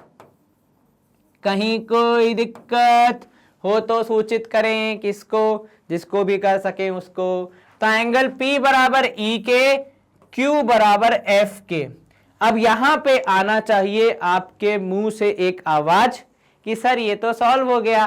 कैसे भाई? P बराबर E के, P बराबर B के, मतलब सर B बराबर E के। और यदि B बराबर E के है और C बराबर F के है तो क्या हमारा काम खत्म के है? Yes sir. A बराबर D के ये दिया था, B बराबर E के साबित कर दिया, C बराबर F के प्रूफ कर दिया। तो कुल मिला के क्वेश्चन को, थ्योरम को प्रूफ कर दिया। क्योंकि थ्योरम क्या कहती है कि भैया ट्राइंगल्स होने चाहिए सिमिलर। हमने दोनों ट्राइंगल के तीन तीन एंगल को सिमिलर प्रूफ कर दिया, which is itself a proof that two triangles are similar. और ये हम थ्योरम 6.3 में सीख चुके हैं और ये 6.5 चल रही है। तो मतलब जो सुबह नाश्ता खाया था उससे मिली ताकत से दोपहर में लंच खा सकते हो, ठीक वैसे ही थ्योरम 6.3 क्योंकि आपने प्रूफ कर ली है तो 6.5 को प्रूफ करने के लिए उसका यूज कर सकते हो। कोई आपत्ति हो तो बताना मत। चलो इसी के साथ हम करेंगे स्क्रीन को क्लियर। तो हमने कितनी थ्योरम पढ़ ली? 3 तो पढ़ ली। कौन कौन सी? सर एक 3 एंगल बराबर होंगे तो ट्राइंगल सिमिलर होंगे, वेरी गुड। सर दूसरी 3 साइड्स के करस्पॉन्डिंग रेशियोज बराबर होंगे तो ट्राइंगल सिमिलर होंगे, वेरी वेरी गुड। तीसरी कि अगर बीच वाला एंगल और आजू बाजू वाली साइड्स जो हैं, आजू बाजू वाली साइड्स जो है उनका रेशियो बराबर हो जाता है तो भी ट्राइंगल सिमिलर। ये आपने 3 थ्योरम पढ़ ली, और भी होंगी, मतलब मुझे याद नहीं है, आगे चेक करेंगे। चलो एग्जांपल 4 आ गया हमारे समक्ष। मतलब कुल मिला के 3 ही थ्योरम है। कौन कौन सी? Angle angle angle similarity, side side side similarity, side angle side similarity. ठीक है, इन तीनों की मदद से आपका यहां पे इस चैप्टर का कल्याण हो जाएगा। प्रथम सवाल हमारे समक्ष आ चुका है कि यदि PQ is parallel to RS, prove that POQ is similar to SOR। अब सवाल का यहां पे देखो जटिलता कितनी है कि केवल एक ही जानकारी दिए हैं। मतलब मन में तो विचार आ रहा है कि वो भी क्यों दिए हो, नहीं देते, हम खुद ही नाप के बना देते कि सिमिलर है कि नहीं है, पर लेकिन जानकारी दी है तो उसको यूज करेंगे और हमें डरने की चिंता मतलब जरूरत ही नहीं है। हमारे पास सिमिलैरिटी क्राइटेरिया है तो कोई भी सिमिलैरिटी क्राइटेरिया लगाओ और बढ़िया एकदम रिवॉर्ड ले जाओ। चलो सबसे पहले क्या लिखोगे? सर लिखेंगे गिवन। ठीक है, क्या गिवन है आपको कि भैया ऐसा लिख दो कि in triangle POQ and triangle SOR क्या है आपके पास? PQ is parallel to RS। ये आपके पास गिवन है। अब आप क्या करोगे? टू प्रूव करोगे, तो यहां लिखोगे टू प्रूव। क्या करना है? प्रूव हमें, सर प्रूव हमें यही करना है कि POQ is similar to triangle SOR, और इसमें हमारी सहायता कौन करेंगे? हमारे सिमिलैरिटी क्राइटेरिया। अब आ जाते हैं प्रूफ की तरफ। चलो कुछ कंस्ट्रक्शन अर्थात निर्माण की आवश्यकता तो लग नहीं रही है हमें। ठीक है, सबसे पहले मैं लिख रहा हूं कि इन ट्रायंगल, क्योंकि डिफाइन करना जरूरी है किन ट्रायंगल्स के बीच में पूरा घमासान चल रहा है। तो इन triangles POQ and triangles SOR। अच्छा कुछ लोग एंड ऐसे लिखते हैं, तो जैसे भी लिखते हो वैसे लिखिए भैया, कोई दिक्कत नहीं है। ठीक है, सबसे पहला सर एंगल POQ बराबर एंगल SOR नानी के घर से नहीं लाया हूं मेरे भाई। यहां देखो ये दोनों एंगल्स एक दूसरे के वर्टिकली अपोजिट एंगल्स हैं तो बराबर होंगे। तो कोई भी चीज घर से नहीं आती है कि हम घर से मान के आ रहे हैं कि इक्वल है, सब चीजें चित्र के माध्यम से ही की जाती हैं। दूसरा, अब गिवन है PQ बराबर RS the parallel to RS, तो यूज करो इसको। ठीक है, तो आप लिखोगे यहां पे now PQ is parallel to RS। लेकिन जब भी आपको पैरेलल दिया जाता है तो सबसे पहले दिमाग में क्या आते हैं? Sir angles.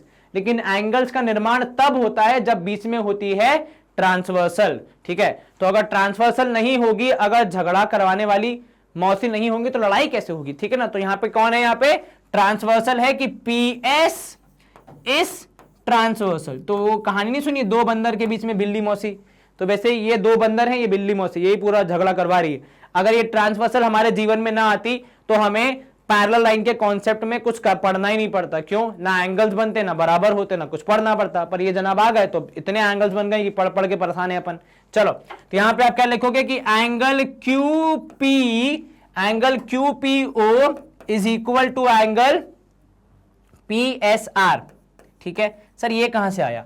देखो QPO मतलब ये वाला एंगल, और यहां पे मैं लिख रहा हूं QOSR मतलब ये वाला एंगल, और इन्हें आप क्या कहेंगे? Alternate interior angles. तो ऑल्ट इंट एंगल्स, ये इनका नाम दिया गया है। ठीक है, अल्टरनेट इंटीरियर एंगल्स। ठीक है, ये एक तरफ हो गया। अब इसमें आप क्या कर सकते हैं, ऐसे दूसरे पक्ष को भी आप ले लेंगे।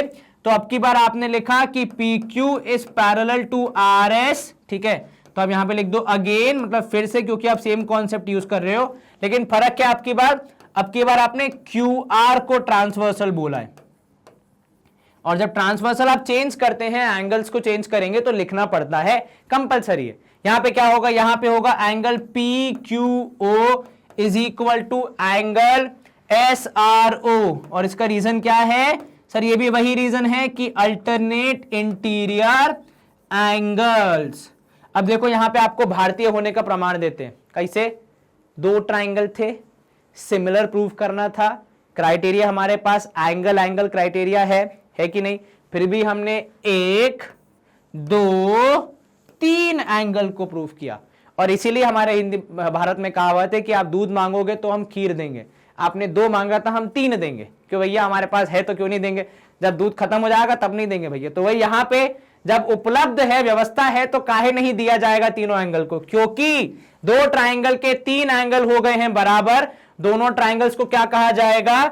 तो हम यहां पे कंक्लूड करेंगे कि therefore angle POQ is similar to triangle SOR because of angle similarity. ठीक है, कहीं कोई दिक्कत तो नहीं? बिल्कुल नहीं सर, सवाल आसानी से समाप्त हो गया, बिना किसी कठिनाई के समझ में आ गया। तो अगर व्यवस्था है तो आप तीनों लिख दीजिए, पर अगर व्यवस्था 2 की है तो 2 ही लिखने पड़ेंगे, तो व्यवस्था के हिसाब से काम किया जाएगा। ठीक है, लेकिन यह मत करना कि 3 लिखने के चक्कर में कुछ गलती कर दो, सही सब एकदम श्योर हो कि यही होगा तो ही चीजें लिखना। ठीक है, कहीं ज्यादा हीरो बनने के चक्कर में गिर ना जाओ, तो चोट लग जाएगी तो फिर दर्द होगा ना, मतलब बिना मतलब के। चलो एग्जाम्पल 5 देख लेते हैं। अब क्या बोल रहे हैं हमसे? Observe figure 6.30 and then find angle P। लो, क्या बोल रहा है आपको कि एंगल P निकालो। अरे सर इतना आसान है, कम प्रोटेक्टर से नाप के निकाल लेते हैं। हद कर रहे हो यार, प्रोटेक्टर से निकाल के अगर नपवा के निकलवाना होता तो यहां का है, कक्षा 6वीं का सवाल नहीं होता ये भाई, 10वीं का है। मतलब क्लियरली है कि एंगल नाप के नहीं निकालना है, कुछ और ही करना पड़ेगा यहां पे। ठीक है, क्या करना पड़ेगा सर? Congruency criteria. बिल्कुल ठीक, सही कहा आपने। तो चलो यहां पे शुरू करते हैं। सबसे पहले हम देखते हैं, यहां पे ऑब्जर्व करते हैं कौन कौन से ट्राइंगल हैं। तो इन ट्राइंगल ABC, ठीक है, एंड ट्राइंगल PQR। अब देखो सबसे इंपॉर्टेंट चीज पता है क्या है? साइड्स का रेशियो चेक करना, क्योंकि साइड्स के बारे में पूरी जानकारी है। हालांकि ABC में 2 एंगल भी दिए, लेकिन तीसरा एंगल नहीं दिया है, खैर वो तो निकाल लेंगे हम। लेकिन दूसरे ट्राइंगल में देखो कोई भी एंगल नहीं दिया है, तो मतलब कुल मिला के पूरा खेल किसका होगा? साइड्स का होगा। लेकिन सर कौन सी साइड का रेशियो किससे कंपेयर करें? तो देखो 2 तो है रूट वाली, उनको कंपेयर कर लो। तो यहां पे हम कंपेयर कर रहे हैं AC बनाम RP या PR। ठीक है, AC की वैल्यू है 3√3 और PR की वैल्यू है 6√3। आप कैंसिल करेंगे, जवाब मिलेगा 1/2। रूट से रूट कैंसिल, 3 और 6 कैंसिल, 1/2। इसी के साथ अगर मैं BC और PQ को कंपेयर करूं तो यहां पे होगा BC compared with PQ, we get what? We get 6/12, that is also equal to 1/2। ठीक है, उसके बाद मैं कंपेयर करूं अगर ये 3.8 और RQ को, तो 3.8 मतलब AB अपॉन RQ, तो AB की वैल्यू 3.8 और RQ की वैल्यू कितनी है सर? ये है 7.6। तो यहां पे आप क्लियर करके लिखोगे 7.6, ये भी 1.2। मतलब 2 ट्राइंगल में तीन साइड्स का रेशियो बराबर, अर्थात दोनों ट्राइंगल क्या हो जाएंगे, सिमिलर। तो A B C would be similar to. अब आया जीवन का सबसे मुश्किल सवाल, ट्राइंगल का नाम क्या होगा। Sir A B C P Q R लिख दो, गलत हो जाएगा, बिना चेक कर लिखोगे तो गलती पक्का हो गया। यहां देखो भैया, आपने यहां लिखा है ए सी पी आर, तो मतलब एक, या सर यहां से देखें तो ए बराबर पी हो जाएगा। अब मुन्ना अगर ए बराबर पी हो जाएगा तो यहां सी के साथ पी कैसे आ रहा है, मतलब नाम कुछ अलग है ना, क्योंकि अगर ए बराबर पी है तो यहां तो ऊपर तो ए नहीं है पर नीचे तो पी विचरण कर रहा है। मतलब मेरा अगर यहां पे गणित कहता है कि ए सी बराबर है पी के, यहां पे भी सी और पी दोनों साथ में है, ठीक है, ए बराबर है आर के और बी बराबर है क्यू के। अब आप नेमिंग चेक करके देख लो, आपको रिजल्ट मिल जाएगा। तो ABC would be similar to, क्या बोला मैंने सर, ए बराबर आर के, बी बराबर क्यू के और सी बराबर पी के। ये ध्यान रखा आपने जी सर। तो इसके हिसाब से नेमिंग करना, क्योंकि अगर नेमिंग में गलती हो गई तो फिर टीचर आपका जो नेम होगा ना एग्जाम शीट में, उसमें मार्क्स के आगे गलती कर देगा। तो ध्यान रखना कि नेमिंग सही रखनी। क्या होगा, एस एस एस के तहत। इसका मतलब सर, इसका मतलब है सिमिलैरिटी के हिसाब से एंगल सी और एंगल पी बराबर। देख रहे हो, जब चालाक लोगों का नाम लिखा जाएगा, इस किताब के राइटर का नाम सबसे ऊपर आएगा। काहे, एंगल सी नहीं दिया है, बाकी सब दे दिए, तो पहले एंगल सी निकालना पड़ेगा। तो यहां पे आप एंगल सम प्रॉपर्टी का यूज करोगे, using angle sum property, ASP लिखा है मैंने शॉर्ट में। एंगल सी की वैल्यू आएगी 8 6 14, 180 में से 140 माइनस हुए सीधे हाथ से, तो एंगल सी आया 40, मतलब एंगल पी भी आया 40। सवाल इतू सा, मेहनत इतनी सारी, ठीक है, ध्यान रखना। हाँ, हमें विक्ट्री मिल गई, मुझे समझ में आ गया। चलो, यहाँ पे कोई साइन दिखा रहा था, वी मतलब विक्ट्री, तो मतलब सवाल सही सॉल्व हो गया इसीलिए, ठीक है। चलो, अब साइन कौन दिखा रहा था वो मैं नाम बता नहीं सकता तुम लोगों को, वैसे बता सकता हूँ, दीपेश डॉन का नाम सुना है तुमने, बस वही है, यहाँ पे उन्हीं का राज चलता है हमारे ऑफिस में। चलो, क्या किया आपने, साइड्स का रेशियो बराबर प्रूफ किया, ट्राइंगल्स हो गए सिमिलर। अब अगर ट्राइंगल हो गए सिमिलर तो मतलब एंगल्स हो गए बराबर। अब अगर एंगल्स हो जाएंगे बराबर तो इसका मतलब आप सी के बराबर पी रख के पी की वैल्यू निकाल सकते हो। और ध्यान से देखना, जैसे ट्राइंगल दिख रहे हैं वैसे असल में सिमिलर नहीं है। सबसे ज्यादा ध्यान यहाँ पे किस पे देना था इस सवाल में, कॉन्सेप्ट पे नहीं, प्रूविंग के मेथड को नहीं, नेमिंग पे ध्यान देना था। इस सवाल के पीछे का लक्ष्य यही है कि व्यक्ति नेमिंग सही से करेगा तभी सही एंगल निकाल पाएगा। अगर नेमिंग गलत कर दोगे, सी के बराबर आर को रख दोगे, आर की वैल्यू रख दोगे कुछ और, यहां पे कुछ और मिलेगी, पूरा गुड़ का गोबर हो जाएगा, ठीक है। चलिए, इसी के साथ हमारा यह सवाल हो गया सॉल्व और हम मूव करेंगे नेक्स्ट क्वेश्चन की तरफ। अब एग्जाम्पल 6 है हमारे पास, यहाँ पे जो हमसे क्या कह रहा है कि भैया इन फिगर 6.31, यहां जो आपको चित्र दिया गया है 6.31, उसमें यदि OA into OB is equal to OC into OD, ये देखो डॉट का मतलब यहाँ पे क्या है, बेसिक अगर मैं मैथमेटिकल भाषा में कहूं तो यहाँ पे डॉट का मतलब है बेसिकली मल्टीप्लिकेशन, ठीक है। तो अगर OA into OB is equal to, क्या कह रहा है आप सवाल कि भैया OA into OB is equal to OC into OD, तब आपने क्या प्रूफ करना है कि angle A is equal to angle C है और angle B equal to angle D है, ठीक है।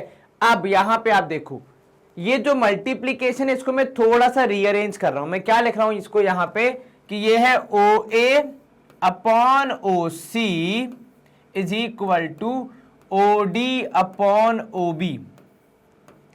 और ऐसा मैं क्यों लिख रहा हूं, क्योंकि सर ऐसा लिखने पे हमें साइड्स का रेशियो मिल जाएगा which would be used in proving the two triangles similar. अगर हमें साइड्स का रेशियो नहीं मिलता तो सिमिलैरिटी प्रूव करने का हमारे पास जो मौका है वो कम रह जाते। ऑल्सो अगर आप देखेंगे यहां पे कि आपको प्रूव करना है कि एंगल ए एंगल सी के बराबर है और एंगल बी एंगल डी के बराबर है, और अगर ये प्रूव करना है तो ऑब्वियस सी बात है आप एंगल सिमिलैरिटी यूज नहीं कर सकते, क्योंकि एंगल को बराबर ही प्रूव करना है। तो मैंने इसलिए ये जो मल्टीप्लिकेशन था इसे रेशियो में चेंज किया ताकि मैं यहां पे दूसरे सिमिलैरिटी क्राइटेरिया को यूज करके अपने सवाल का जवाब बता पाऊं। अब जो दूसरे क्राइटेरिया बचे हैं वो हैं दो, या तो SSS या फिर SAS। S S S use करने के लिए मुझे तीसरी साइड का भी रेशियो चाहिए, जो कि यहां पे फिलहाल उपलब्ध नहीं है। जी हाँ, बिल्कुल आपने ठीक कहा। ऐसा कहने में मुझे थोड़ा पीठ का दर्द हो गया, पर चलेगा, कोई बात नहीं, उम्र हो रही है। लेकिन एंगल मिल सकता है मुझे। तो अब मेरा यहां पे क्या वो रहेगा, एम रहेगा कि मैं एंगल ढूंढ पाऊं, ताकि मैं आसानी से इस पूरे सवाल को उत्तर के रूप में जवाब दे सकूं। चलिए लिखना स्टार्ट करेंगे इसको। सबसे पहले हम क्या लिखेंगे, गिवन लिखेंगे। ठीक है, तो गिवन में लिखा जाएगा ओ ए इंटू ओ बी, यहां पे डॉट का मतलब मल्टीप्लीकेशन है, ओ सी इंटू ओ डी। ठीक है, उसके बाद आप क्या लिखोगे, टू प्रूव लिखोगे। टू प्रूव क्या है, तो देखो यहां पे मेंशन्ड है क्लियरली कि आपको क्या प्रूव करना है। तो आप लिखोगे टू प्रूव में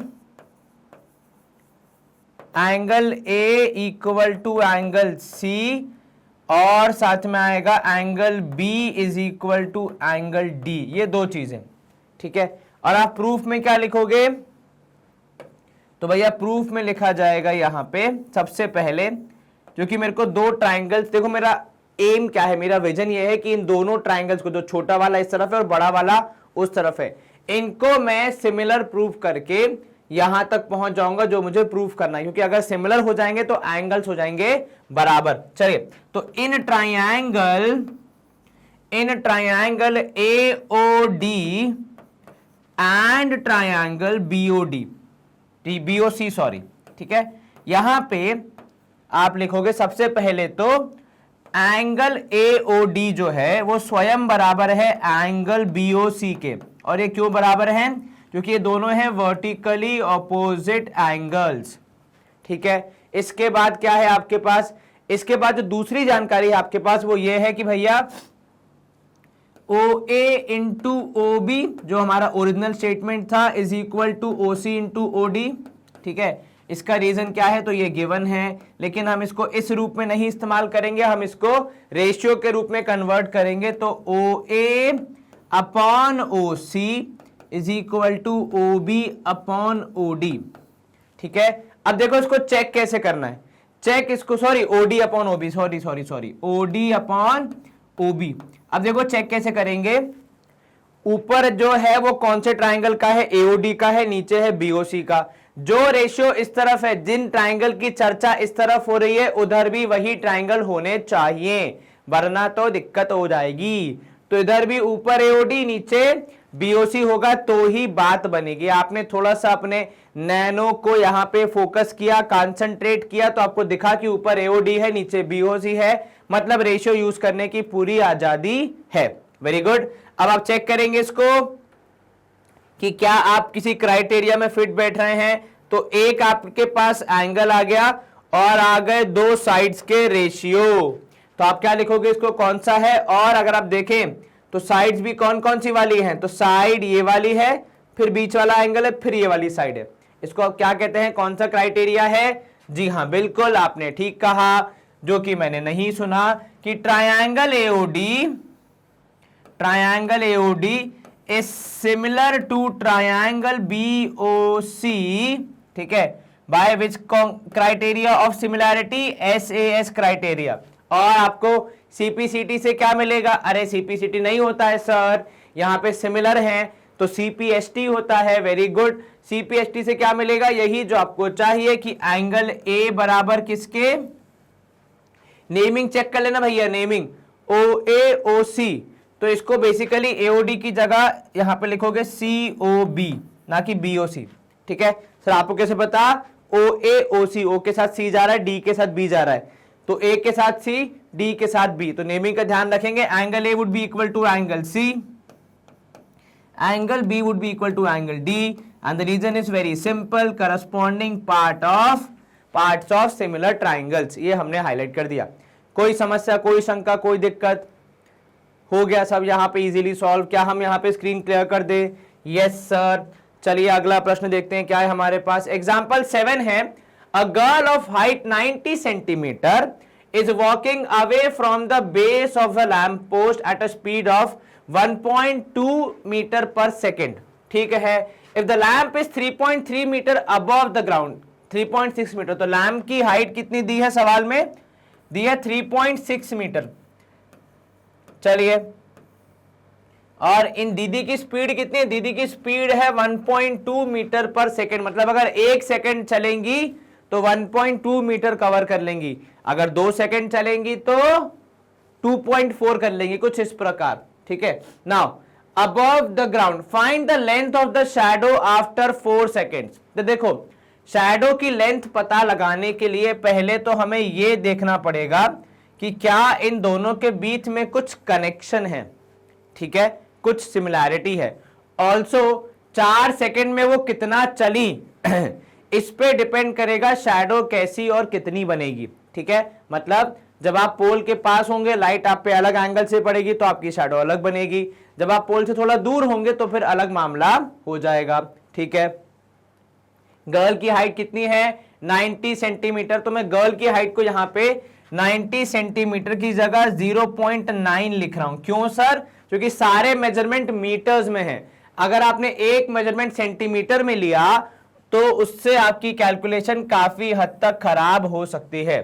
ठीक है, तो चलो यहां पे पहले क्या क्या चीजें हमें चाहिए।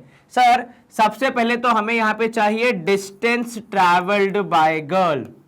ठीक है, ये बहुत जरूरी है क्योंकि इसकी वजह से ही हम पता लगा पाएंगे कि क्या हमारा सिनेरियो बन रहा है। डिस्टेंस ट्रैवल्ड कितना होगा? तो सर डिस्टेंस ट्रैवल्ड होता है स्पीड इनटू टाइम। ठीक है, तो यहां पे स्पीड है 1.2 मीटर पर सेकेंड, दीदी ने वॉक किया है 4 सेकेंड के लिए, मल्टीप्लाई होगा, सब कुछ कैंसिल होकर डिस्टेंस आएगा मीटर में कितना?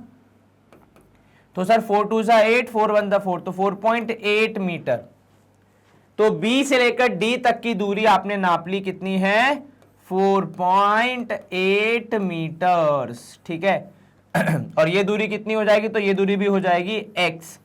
तो हमने शैडो की लेंथ को मान लिया है x। ठीक है, तो यहां पे मैं और क्या लिख रहा हूं कि let the length of shadow be x, let the length of shadow be x। ठीक है, शैडो की लेंथ हमने कितनी मान ली? x मान ली। अब यहां पे देखो, आप इसको सॉल्व करना कैसे स्टार्ट करोगे? तो आपका सॉल्यूशन आएगा यहां पे सबसे पहले कि इन दोनों ट्रायंगल्स के बीच में कनेक्शन निकाल लेते ताकि हमारा कैलकुलेशन पार्ट आसान हो जाए। ठीक है, तो आप यहां पे बोल रहे हो कि in triangle A B E and triangle C D E, ठीक है, वी हैव, हमारे पास क्या क्या है? तो देखो किन्हीं दो चीजों को सिमिलर प्रूफ करने के लिए हमें मिनिमम क्या चाहिए? 2 एंगल चाहिए, उससे कम में तो बात बनेगी नहीं। उसके अलावा फिर साइड्स का रेशियो है, उसके अलावा फिर साइड एंगल साइड है, लेकिन मेन क्या है सबसे इजी वाला पार्ट कि कोई 2 एंगल। तो एक तो मुझे ये दिख रहा है कि एंगल ए ई बी जो है ना अपना, ठीक है, और जो एंगल सी ई डी है, ये दोनों ही एंगल एक जैसे। यहां पे देखो ए ई बी सॉरी, और दूसरा जो मैंने दूसरा एंगल लिखा है वो है सी ई डी, जो कि यहां पे है, ये रहा। तो ये दोनों एंगल तो सेम ही हुए, तो आप क्या लिखोगे? आप यहां पर लिखोगे रीजन के तौर पे कि ये कॉमन एंगल है। ठीक है, चलो दूसरी बात जो यहां पे आपको दिखनी चाहिए along with this common angle is, जरा आप इस पोल का एंगल और ये जो दीदी चल रही हैं इनका एंगल ध्यान रखो। क्या ये दोनों एंगल 90 डिग्री होंगे? अब सर लेकिन वो दीदी चल कैसे रही है? मतलब ऐसे टेढ़ा होके चल रही है, सीधा होके चल रही है, हमें क्या पता? तो देखो वहां पे आपको 2 चीज समझनी है। सबसे पहली बात तो भले कोई इंसान झुक के चले, ऐसे ऊपर करके चले, कैसे भी चले, जो उनका जमीन से एंगल बनता है वो 90 डिग्री ही बनता है। वो तो ऊपर जब हम आते हैं तो हमारे नीज और अपर बॉडी की वजह से हम टिल्ट हो जाते हैं आगे या पीछे, पर जमीन से जो एंगल बनता है वो हमेशा कितना बनता है? 90 डिग्री ही बनता है इन नॉर्मल केसेस। ठीक है, अनटिल और अनलेस आपने कुछ ऐसा पी लिया हो जिसकी वजह से आपको सीधे चलने में तकलीफ हो रही हो। समझदार को इशारा काफी होता है, और ऐसी चीजों का सेवन करना स्वास्थ्य के लिए हानिकारक होता है। तो A B E would be equal to angle C D E because each of them is 90 degree. 2 triangle जिसमें आपको 2 एंगल मिल गए बराबर, तो ट्राइंगल को आप क्या कहोगे? सिमिलर। तो triangle A B E would be similar to triangle CDE, and the reason is angle similarity। ठीक है, कहीं कोई दिक्कत तो नहीं। क्या किया आपने दोनों ट्राइंगल को सिमिलर प्रूव कर दिया। अब क्योंकि दोनों ट्राइंगल सिमिलर हैं तो ये हमारी कैलकुलेशन में काफी हेल्प करेंगे।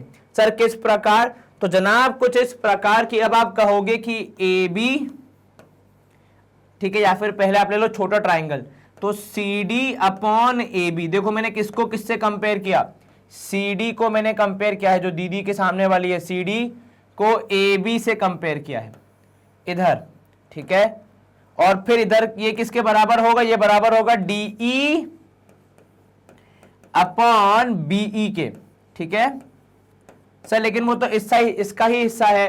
प्रभु अगर ये लड़की यहां पोल के पास खड़ी होती तो वो भी इसका हिस्सा होती, पर दूर है इसलिए अलग है। और ये दोनों बराबर क्यों है? क्योंकि यहां पे रीजन क्या आएगा, C P S T, corresponding parts of similar triangles. अब यहां देखो सी डी की वैल्यू 0.9, ए बी की वैल्यू 3.6, ठीक है। यहां पे डी की वैल्यू x और बी की वैल्यू आएगी 4.8 प्लस एक्स। अब हम क्या करेंगे, इसको सॉल्व करेंगे और x की वैल्यू ज्ञात करने का पूरा प्रयास करेंगे। तो x प्लस यहां पे आएगा 4.8 प्लस एक्स। अब यहां पे देखो 9 और 36 का टेबल, आपको 9 का टेबल आता है, 9 चौके होता है 36, तो ये हो जाएगा 1/4 is equal to x upon 4.8 plus x. अब आप करेंगे क्रॉस मल्टीप्लाई, ठीक है। ये देखो क्रॉस मल्टीप्लाई करोगे तो 4.8 ऊपर आएगा प्लस x भी आएगा साथ में इंटू 1 होके, इधर आएगा x इंटू 4 तो 4x, ये वहां जाएगा कैंसिल हो जाएगा, तो 4.8 would be equal to 3x। Solve करोगे तो 4.8 divide by 3 is the value of x। 3 1 जा 3, 3 6 जा 18, तो 1.6 मीटर आएगी दीदी की शैडो की हाइट, ठीक है, विच इज अंडरस्टूड। क्योंकि भैया पीछे से लाइट आ रही है तो शैडो हमेशा थोड़ी सी बड़ी बनती है, ये आप रियल लाइफ में भी देखते हैं। कितना है 1.6 मीटर। कहीं कोई आपत्ति तो नहीं, कोई दिक्कत तो नहीं? कैसे सॉल्व किया आपने? सर पहले हमने कितना डिस्टेंस ट्रैवल किया वो निकाला।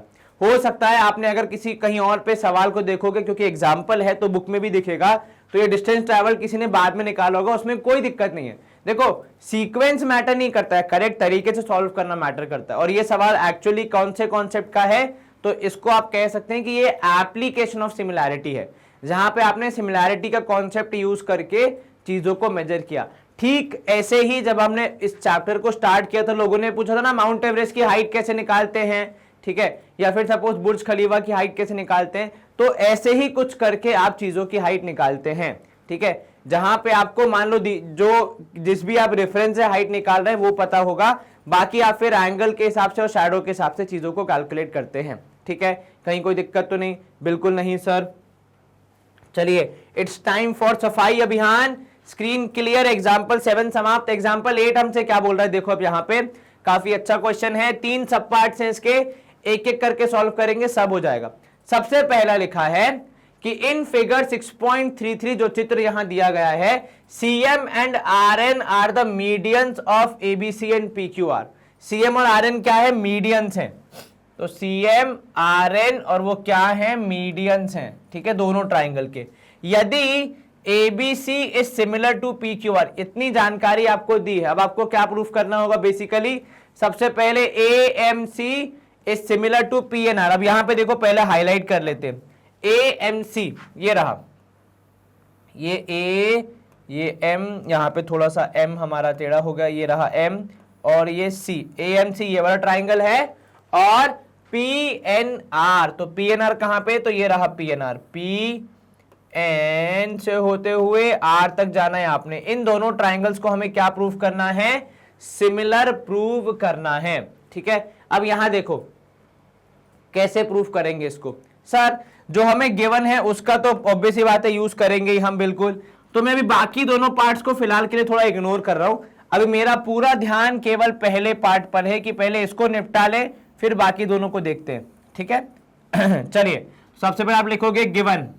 अब गिवन में क्या लिखोगे, सर गिवन में यही होगा कि triangle ABC is similar to triangle PQR। Very good, ठीक है। और क्या लिखोगे, CM and RN are medians, ठीक है। Are medians. चलिए अब यहां देखिए, ठीक है, मीडियंस क्या करते हैं ये आपको पता है, ये आपको याद है कि मुझे रिवाइज करवाना पड़ेगा, पहले ये बताओ। सर ऑब्वियस सी बात है, रिवाइज तो आपको करवाना ही पड़ेगा क्योंकि भले याद है पर फिर भी दोबारा समझने में जो मजा है वो आप क्या कहें। देखो मीडियन क्या करता है, जिस पे भी गिरता है, जैसे यहां पे सी से निकल के वो एम से होते हुए ए बी पे गिर रहा है ना, तो जिस पे भी गिर रहा है उसके दो बराबर हिस्से कर देता है। क्या कर देता है? दो बराबर हिस्से कर देता है। ये आपको ध्यान रखना है, ठीक है, और यही आपके काम आएगा। अब यहां देखो आगे मैं क्या कह रहा हूं आपसे, कुछ कंस्ट्रक्शन की जरूरत नहीं है टू बी ऑनेस्टली सेइंग। तो यहां पे आप लिखोगे टू प्रूव में क्या लिखोगे, जो हमें प्रूव करना है कि A M C is similar to triangle P N R. कहीं कोई शंका, कोई आपत्ति, कोई दिक्कत? चलिए अब यहां पे हम क्या करेंगे, AMC similar to PNR proof करना है हमें। कैसे प्रूफ करेंगे? तो भैया कुछ ऐसे प्रूफ करेंगे यहां पे कि सबसे पहले यहां पे शुरू करोगे आपका प्रूफ, ठीक है। अब आपका प्रूफ शुरू होगा तो सबसे पहले आप यहां पे लिखोगे कि भैया angle P is sorry in triangle, तो पहले ट्राइंगल मेंशन कर दो, AMC एंड ट्राइंगल PNR। देखो चीजें बहुत सिंपल होनी है, जो सिमिलर दिए हैं वहां से आपको चीजें उठानी है और जिन्हें सिमिलर प्रूफ करना है वहां पे फिट बैठानी है, ठीक है। वी हैव, हमारे पास क्या क्या है यहां पे, सर्वप्रथम हमारे पास angle A is equal to angle P है, angle A equal to angle P। What is the reason behind it, कि आप लिखोगे यहां पे CPST of ABC similar to PQR, क्योंकि ABC सिमिलर टू PQR तो उसके तहत, सिमिलैरिटी के तहत एंगल्स बराबर होंगे, तो उसको हम यूज कर रहे हैं यहां पे, ठीक है। ये डिफरेंस है, समझे आप? कहीं कोई दिक्कत अब तक नहीं ना? चलिए आगे बढ़ते, इसको थोड़ा और देखते हैं।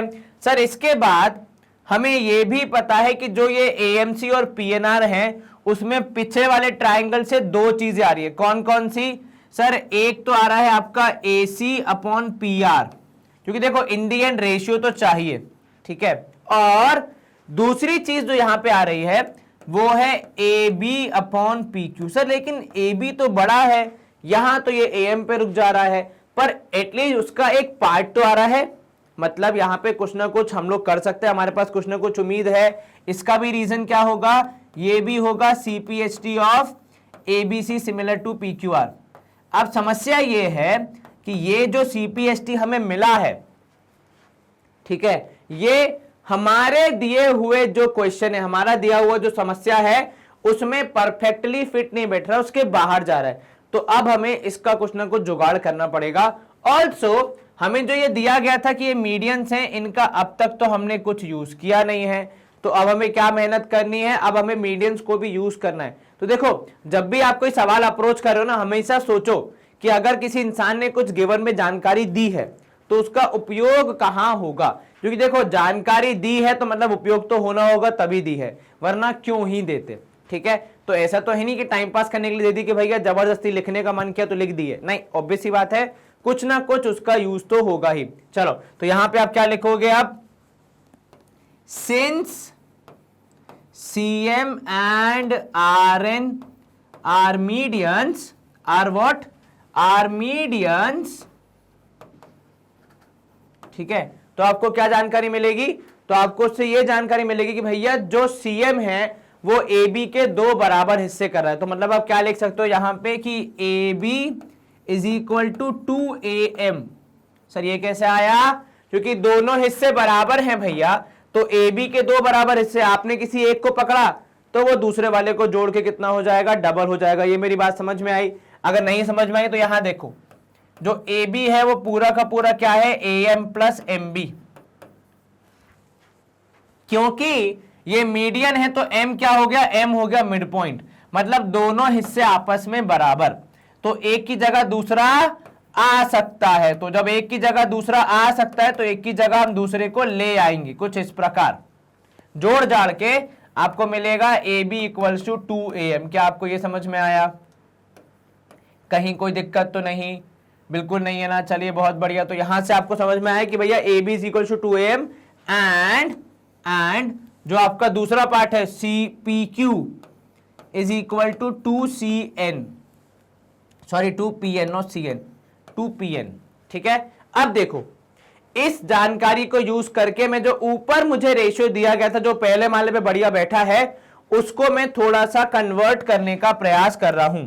ठीक है, तो उसको मैं यहां पे क्या कर रहा हूं, उसको मैं थोड़ा सा कन्वर्ट कर रहा हूं कि अब ये हो जाएगा कि now AC upon PR is equal to twice of AM upon twice of PN। अब देखो चीजें तो बराबर हैं, तो चाहे आप AB लिखो चाहे उसकी जगह 2AM लिखो, ठीक है, बात बराबर ही पड़ेगी। 2 से 2 हो जाएगा कैंसल एकदम जोर से, तो AC upon PR is equal to AM upon PN। और ये हमारे लिए बड़ी सफलता है क्योंकि इस जो पहले पार्ट को हमें प्रूफ करना था उसमें ये आ गई आपकी एक एंगल। ठीक है, एक बार दोबारा लिख लेते हैं, ये आ गया आपका एंगल और ये आ गया साइड और साइड। और अगर आप ध्यान से देखेंगे तो एंगल जो है वो साइड्स के रेशियो के बीच में है, AC और AM के बीच में एंगल A, PN और PR के बीच में एंगल P। तो इससे आप क्या कंक्लूजन निकालोगे कि दोनों ट्राइंगल्स क्या हैं, सिमिलर हैं। तो कैसे AMC would be similar to triangle PNR and the reason is SAS, side angle side. क्या आपको ये समझ में आया, कहीं कोई दिक्कत तो नहीं? बिल्कुल नहीं सर। अब इसका सेकंड पार्ट देखो, CM upon RN equals to AB upon PQ, ये कहां से मिलेगा? इसी के CPST से मिलेगा, क्योंकि इसमें जो अब तक आपने एनालाइज किया है वो सारी वो साइड थे जो कि ट्राइंगल के अंदर थी, पर ये CM और AB अपॉन PQ अभी तक हमने नहीं देखा था। ठीक है, चलिए AMC is similar to PNR, ये हमने निकाल दिया। तो मैं स्क्रीन कर रहा हूं थोड़ी सी क्लियर, ताकि मैं सेकेंड पार्ट पे थोड़ा कॉन्सेंट्रेट कर सकूं। ये कर दिया हमने क्लियर। आपको अगर देखना है फिर से एक बार तो ये लीजिए, दोबारा आपके समक्ष आ गया है। स्क्रीनशॉट वगैरह कुछ लेना है तो कैसे हमने इसमें मीडियन के कॉन्सेप्ट को यूज किया वो इंपॉर्टेंट था। सबसे अच्छी बात क्या थी यहाँ पे, कैसे आपने बड़ी ही समझदारी से मीडियन के कॉन्सेप्ट को यूज किया। अब यहां देखो, आपको चाहिए CM RN, ये कहां से मिलेगा? सर ये जो आपने अभी प्रूफ किया उससे मिलेगा। तो उसी को मैं वापस लिख रहा हूं कि triangle AMC is similar to triangle PNR। अब यहां से देखो कौन कौन से रेशियो मिलेंगे, ब्रैकेट में लिखा मैंने सास। ठीक है, वो मदर इन लॉ वाली सास नहीं है, ये साइड एंगल साइड है, ध्यान रखना वरना गंदा सा जोक मारो कि सर आपकी मदर इन लॉ यहां कैसे आ गई, तो ये वो वाली नहीं है भाई। चलो, तो AM अपॉन PN, एक तो ये रेशियो है हमारे पास, फिर दूसरा है MC अपॉन NR, जिसको यहां पे लिखा गया है CM अपॉन RN। तो अब लिखने का तरीका चेंज कर दो, कोई दिक्कत नहीं है, सेम ही तो रेशियो, बस खाली रीअरेंज करना है। तो CM upon RN is equal to, उधर से आया AC अपॉन PR, ये क्या हुआ? ये हुआ CPST। अब यहां देखो, आपको क्या प्रूफ करना है? आपको प्रूफ करना है कि AB अपॉन PQ के बराबर, लेकिन हमारे पास AB अपॉन PQ नहीं आया है। तो अब यहां पे आप क्या करोगे? यहां पे हम करेंगे कि भैया देखो, क्योंकि since triangle ABC is similar to triangle PQR, ठीक है, वी हैव, हमारे पास क्या है? हमारे पास सर बहुत कुछ है यहाँ पे सॉल्व करने के लिए, बहुत सारे क्वेश्चंस हैं और आई थिंक हो ही जाएगा। चलो, we have what sir? We have AB upon PQ, पहला ratio, which is equal to BC upon QR, दूसरा रेशियो, और तीसरा आएगा यहाँ पे AC अपॉन PR। अब रीजन क्या होगा? ये भी है CPST। जरा ध्यान देना यहाँ पे कि भैया AM हमें क्या चाहिए? CM RN चाहिए, ठीक है, जो बराबर है AC PR के। ठीक है, यही AC PR यहाँ पे भी उपलब्ध है, और फिर वही AC PR किसके बराबर है? AB अपॉन PQ के। तो ये बराबर है इसके, ये जनाब यहाँ पे रिपीट हो रहे हैं, और ये जनाब बराबर है इनके। तो कुल मिला के क्या हो गया? कहानी कहां से कहां पहुंच गई? कहानी पहुंच गई कि भैया CM upon RN is equal to AB upon PQ। क्या कोई समस्या, कोई संख्या, कोई परेशानी? बिल्कुल नहीं सर। आप में से कुछ लोग बोलेंगे कि सर जैसे हम AN अपॉन PN लाए थे वैसे ही हम इसको वापस डबल करके वापस A B upon P Q के बराबर बना सकते हैं। बिल्कुल ठीक, वो आइडिया गलत नहीं है, वो आइडिया भी यूजेबल है। मेरे को ये आइडिया ज्यादा इजी लगा इसलिए मैंने इसको यहां पे यूज किया। आपकी मर्जी है, ऐसा कोई रूल नहीं कि जो मैंने बोल दिया वही सत्य होगा, टोटली योर चॉइस। ठीक है, C M upon R N is equal to A B upon P Q हमने यहां पे क्या कर दिया, प्रूफ कर दिया है। चलिए स्क्रीन करेंगे क्लियर। अब इसका तीसरा पार्ट हम देखते हैं कि triangle C M B is similar to triangle R N Q. चलिए अब सी एम बी मतलब कौन सा वाला हो गया, तो सर अब की बार इस तरफ वाला हो गया। ठीक है, चलिए कुछ न, ऐसा कुछ हमें भारी नहीं करना है जो हम अब तक नहीं कर पाए हैं, पहले भी कर चुके हैं अब भी कर लेंगे, कोई दिक्कत नहीं आएगी। जैसे आपने इसके पहले वाले पार्ट को प्रूफ किया है लगभग वैसे ही आप इस वाले पार्ट को भी प्रूफ कर पाएंगे, ऐसी मुझे पूरी आशा है। चलिए कौन सा पार्ट है फोकस में, तो third part C M B is similar to P R N Q, माफ कीजिएगा। चलिए given sir triangle ABC is similar to triangle PQR. ठीक है सर, अगर एग्जाम में आएगा तो ये सवाल कितने मार्क का आएगा, देखो मैं ईमानदारी से बताऊं तो एग्जाम में ये हो सकता है कि इसके कोई 2 पार्ट आ जाए 4 नंबर के। ठीक है, 2 पार्ट कितने नंबर के, 4 नंबर के, ऐसा मेरा आकलन है। ठीक है, तीनों पार्ट अगर 4 नंबर के आएंगे तो टीचर को थोड़ा सा कहा जाएगा पत्थर दिल इंसान, क्योंकि मेहनत बहुत सारी है पर नंबर आपने 4 ही लेने, और मेहनत ऐसी नहीं कि आप कर नहीं पाओगे, आसान सा ऐसा कुछ टफ सवाल नहीं है, बस वही है मेहनत है। तो फिर मेरे हिसाब से 2 पार्ट आएंगे तो 4 नंबर। अब वो पहला दूसरा आ जाए या तीसरा दूसरा आ जाए, मतलब पहले थर्ड वाला प्रूफ करो उसके बाद सेकंड वाला प्रूफ करो, तो ऐसा कुछ हो सकता है। फर्स्ट एंड थर्ड भी आ सकते हैं, उसमें कोई दिक्कत नहीं है कि सेकंड वाला पार्ट गायब ही कर दिया। तो एनीवे मेरे हिसाब से 2 पार्ट 4 नंबर होना चाहिए। ठीक है, चलिए ABC similar to P Q R, और क्या था sir, C M and R N are medians, और क्या था हमारे पास सर, इसके अलावा था हमारे पास फिर यहां पे टू प्रूफ होना चाहिए। तो टू प्रूफ तो हम लिख चुके हैं, फिर भी एक बार मेंशन कर देते हैं कि भैया टू प्रूफ, मतलब हाईलाइट तो किया ही है हमने बक्सा बना के, पर फिर भी कि C M B is similar to triangle कौन सा है, आर एन क्यू। ठीक है, चलिए ये हो गया। अब आप क्या लिखोगे, अब आप यहां पे लिखोगे प्रूफ आपका। ठीक है, तो आपका प्रूफ यहां पे हो जाएगा शुरू। सबसे पहले कौन सा होगा सर, दोनों ट्रायंगल को ही हम चेक करेंगे, तो in triangle C M B and triangle R N Q. ठीक है, क्या क्या होगा सर, सबसे पहले तो angle B is equal to angle Q, और ऐसा क्यों होगा, क्योंकि सर ये है CPST of what, CPST of पहला ट्रायंगल जो आपको दिया गया था, तो CPST of triangle P A B C being similar to triangle P Q R. ठीक है, चलिए अब इसके बाद आप क्या लिखेंगे सर, इसके बाद हमें यह भली भांति पता है कि A B upon P Q will be equal to A C will be equal to B C upon P R, B C upon Q R, sorry. ठीक है, ये चीज कहां से आई, तो ये चीज सर यहां से आई कि ए बी ये रहा पहले ट्राइंगल में, ए बी पी क्यू, और बी सी और यहाँ पे क्यू आर, इनकी क्यों जरूरत पड़ी है, क्योंकि इनकी मदद से ही हम बाकी रेशियो को ला पाएंगे, जिसके बाद हम प्रूफ कर पाएंगे कि चीजें सिमिलर हैं। चलिए इसका भी रीजन क्या रहेगा, सेम रहेगा कि भैया CPST of triangle ABC similar to triangle P Q R. मैं थोड़ा सा यहाँ पे आलस से दिखा रहा हूँ और वो पूरा स्टेटमेंट नहीं लिख रहा हूँ, हालांकि इतना करने की भी मेहनत मैंने की है, तो मतलब मेहनत करने से हम डरते नहीं, लेकिन लिमिटेड मेहनत करते हैं, ये मैथ्स के टीचर्स की या मैथ्स पढ़ने वालों की स्पेशलिटी होती है। ठीक है, चलिए आगे बढ़ेंगे हम। तो भैया यहां पे आपको पता है कि C M and R N are medians, दोनों क्या हैं, दोनों हैं मीडियंस।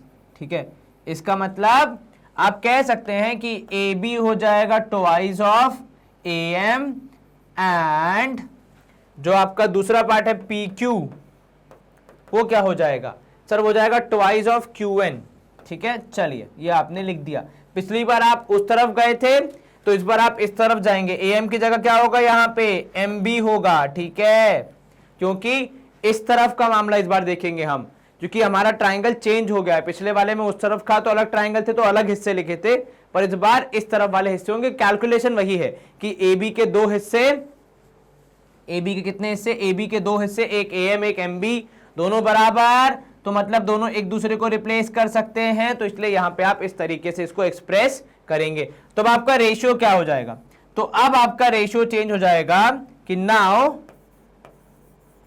क्या हो जाएगा भैया, ए बी की जगह आ जाएगा ट्वाइस ऑफ एम बी और नीचे हो जाएगा twice of Q N and this should be equal to what, this should be equals to B C upon Q R. अब क्योंकि दोनों फ्रैक्शन के ऊपर नीचे 2 है तो कैंसिल हो जाएगा, तो M B upon Q N is equal to B C upon Q R. This is quite visible. अब हम क्या करेंगे सर, अगर साइड्स का रेशियो बराबर हो तो फिर एक एंगल साथ में अगर फ्री मिल रहा हो तो फिर ट्राइंगल क्या हो जाते हैं, सिमिलर हो जाते हैं। तो triangle C M B is similar to triangle R N Q. ठीक है, कहीं कोई दिक्कत तो नहीं, बिल्कुल नहीं सर। तो पहले आपने इस तरफ के ट्राइंगल्स को क्या किया, सिमिलर प्रूफ किया, फिर आपने कुछ एडिशनल रेशियो मांगा था उसको भी बराबर प्रूफ किया, उसके बाद फिर आपने जो तीसरे पार्ट के तहत थर्ड जो 2 बाकी ट्राइंगल्स थे उनको भी सिमिलर प्रूफ किया। मैंने आपको क्या बताया, यदि ये सवाल एग्जाम में आता है 4 नंबर का आ सकता है, 3 का भी आ सकता है, ऐसी कोई बात नहीं है, तो उसमें 3 नहीं 2 पार्ट होंगे। इतनी मेहनत करवाने का टीचर आपसे 1 नंबर तो नहीं लेगा, तो कम से कम 3 या 4 मार्क का आएगा और कोई 2 पार्ट आएंगे, मे बी पहला दूसरा, मे बी दूसरा और तीसरा, मतलब पहले तीसरा प्रूफ करो फिर उससे दूसरा प्रूफ करो, या फिर पहला और तीसरा भी आ सकता है डिपेंडिंग ऑन टीचर का चॉइस। ठीक है, चलिए यहां पे हम करेंगे जादुई बटन से स्क्रीन को क्लियर। हमारी स्क्रीन हो गई है साफ, एग्जाम्पल 8 हो गया है समाप्त, और हम मूव करेंगे अगले पड़ाव की तरफ। अब यहां पे हमारी एक्सरसाइज जो है वो शुरू करनी है, तो वो हम एक नए अध्याय से एक फ्रेश सेशन से स्टार्ट करेंगे। लेकिन ये वाला सेशन एंड करने से पहले आपके लिए बहुत ही महत्वपूर्ण ते इंपॉर्टेंट जानकारी अबाउट आवर वेबसाइट जिसका नाम है magnetbrains.com। बहुत ही बढ़िया वेबसाइट है, अगर आपने अब तक विजिट नहीं तो प्लीज जाके एक बार देखो उसको, आपकी बहुत सारी समस्याएं सुलझा देगी ये वेबसाइट। ठीक है, जिसमें एक मुख्य समस्या होती है कि आपको आपके फेवरेट टीचर्स के, आपके प्यारे टीचर्स के बनाए हुए सेशन सही टाइम पे नहीं मिलते हैं। आपको ऐसा लगता है कि टीचर ने बनाए नहीं है, जबकि टीचर सारे बना के रेडी करके आप तक पहुंचा चुका है। तो ये वेबसाइट क्या करती है, इस वेबसाइट में हमने हमारा सारा कंटेंट पहली बात तो अपलोडेड है और वो रेगुलरली अपडेट भी होता है। दूसरी चीज, हमने डेटा जो हमारे सेशंस हैं उन्हें क्लासिफाई कर दिया है कि भैया आप किस टॉपिक को पढ़ना चाहते हैं, किस कक्षा के विद्यार्थी हैं, इंग्लिश मीडियम के, हिंदी मीडियम के, किस बोर्ड के हैं, आईआईटी जेईई जिसकी भी तैयारी कर रहे हैं आप, उसके हिसाब से आप अपने टैब को सिलेक्ट कीजिए। जैसे ही आप उस टैब को सिलेक्ट करेंगे आपको फिर क्लास वाइज ऑप्शन सेलेक्ट करने पड़ेंगे। मान लीजिए आप कक्षा 10वीं पढ़ना चाहते हैं तो क्लास 10th के टैब पे क्लिक करो। क्लास 10th के सारे सब्जेक्ट, सारे टीचर्स, मैथ, साइंस, सारे हिंदी, संस्कृत, सब यहाँ पे आपको एक ही जगह पे मिल जाएगा इन प्रॉपर सीक्वेंशियल ऑर्डर। बस आपको यहाँ पहुंचना है और वॉच नाउ के टैब पे क्लिक करना है। आप फिर से जैसे ही वॉच नाउ के टैब पे क्लिक करेंगे आपको एक चैप्टर वाइज लिस्ट मिल जाएगी, किस चैप्टर में क्या कंटेंट है, कितने लेक्चर्स हैं, वो सारी जानकारी मिल जाएगी। लेक्चर में क्या टीचर ने कवर किया है, कितनी उसकी ड्यूरेशन है, वो सब आपको जानकारी सामने ही मिल जाती है, ताकि आप आराम से अपना चैप्टर प्लान कर सकें, अपनी पढ़ाई, अपनी स्टडीज को एक प्लान्ड मैनर में आगे बढ़ा सके। बस यहाँ पहुंचिए, वॉच नाउ के टैब पे क्लिक कीजिए। जैसे ही आप वॉच नाउ के टैब पे क्लिक करेंगे एक व्यक्ति आ जाएगा जो कि मेरे जैसा दिखता है, मतलब बेसिकली मैं ही हूं। तो मेरे सारे सेशन अगर आप मैथ्स पढ़ना चाह रहे हैं मुझसे तो यहाँ पे आपको मिल जाएंगे। देखिए, पढ़िए, अच्छे से लर्न कीजिए। और ये आपके YouTube से बेटर हो जाता है क्योंकि YouTube में एडवर्टाइजमेंट ज्यादा आती है, यहाँ पे एडवर्टाइजमेंट थोड़ी कम आती है, तो मतलब कम क्या आती ही नहीं है। तो आप आराम से फोकस करके पढ़ाई कर सकते हैं बिना किसी मेजर डिस्ट्रैक्शन के, जो कि अक्सर YouTube पे होता है कि हम पढ़ कुछ और रहे हैं, साइड में कुछ और आ गया तो हम वहां शिफ्ट हो गए। वो चीजें नहीं होंगी यहाँ पे। ठीक है, एंड विद दिस आपके फेवरेट चैनल का 100% free course from kindergarten to class 12th में आप पढ़ रहे थे मेरे साथ कक्षा 10वीं की गणित, मैथ्स, और हमने यहाँ पे खत्म किया सिमिलैरिटी के कॉन्सेप्ट का पूरा एक ओवरव्यू और साथ में कुछ एग्जांपल्स को। अगले सेशन में हम क्या करेंगे, हम हमारी जो अगली एक्सरसाइज है 6.3 उसे कंटिन्यू करने का प्रयास करेंगे। आपने क्या करना है, आपने सेशन को लाइक, चैनल को सब्सक्राइब एंड इस वीडियो को शेयर जरूर करना है। अगर नहीं किया है तो प्लीज इसे शेयर करें फ्रेंड्स एंड फैमिली के साथ, वो भी पढ़ेंगे, मैं भी पढ़ूंगा, आप भी पढ़ेंगे, सब पढ़ेंगे, जग पढ़ेगा, मजा आएगा। ठीक है, चलिए अपना ख्याल रखें, अच्छे से पढ़ाई करें, stay home, stay safe, take care, bye bye, good day, see you soon, नमस्ते।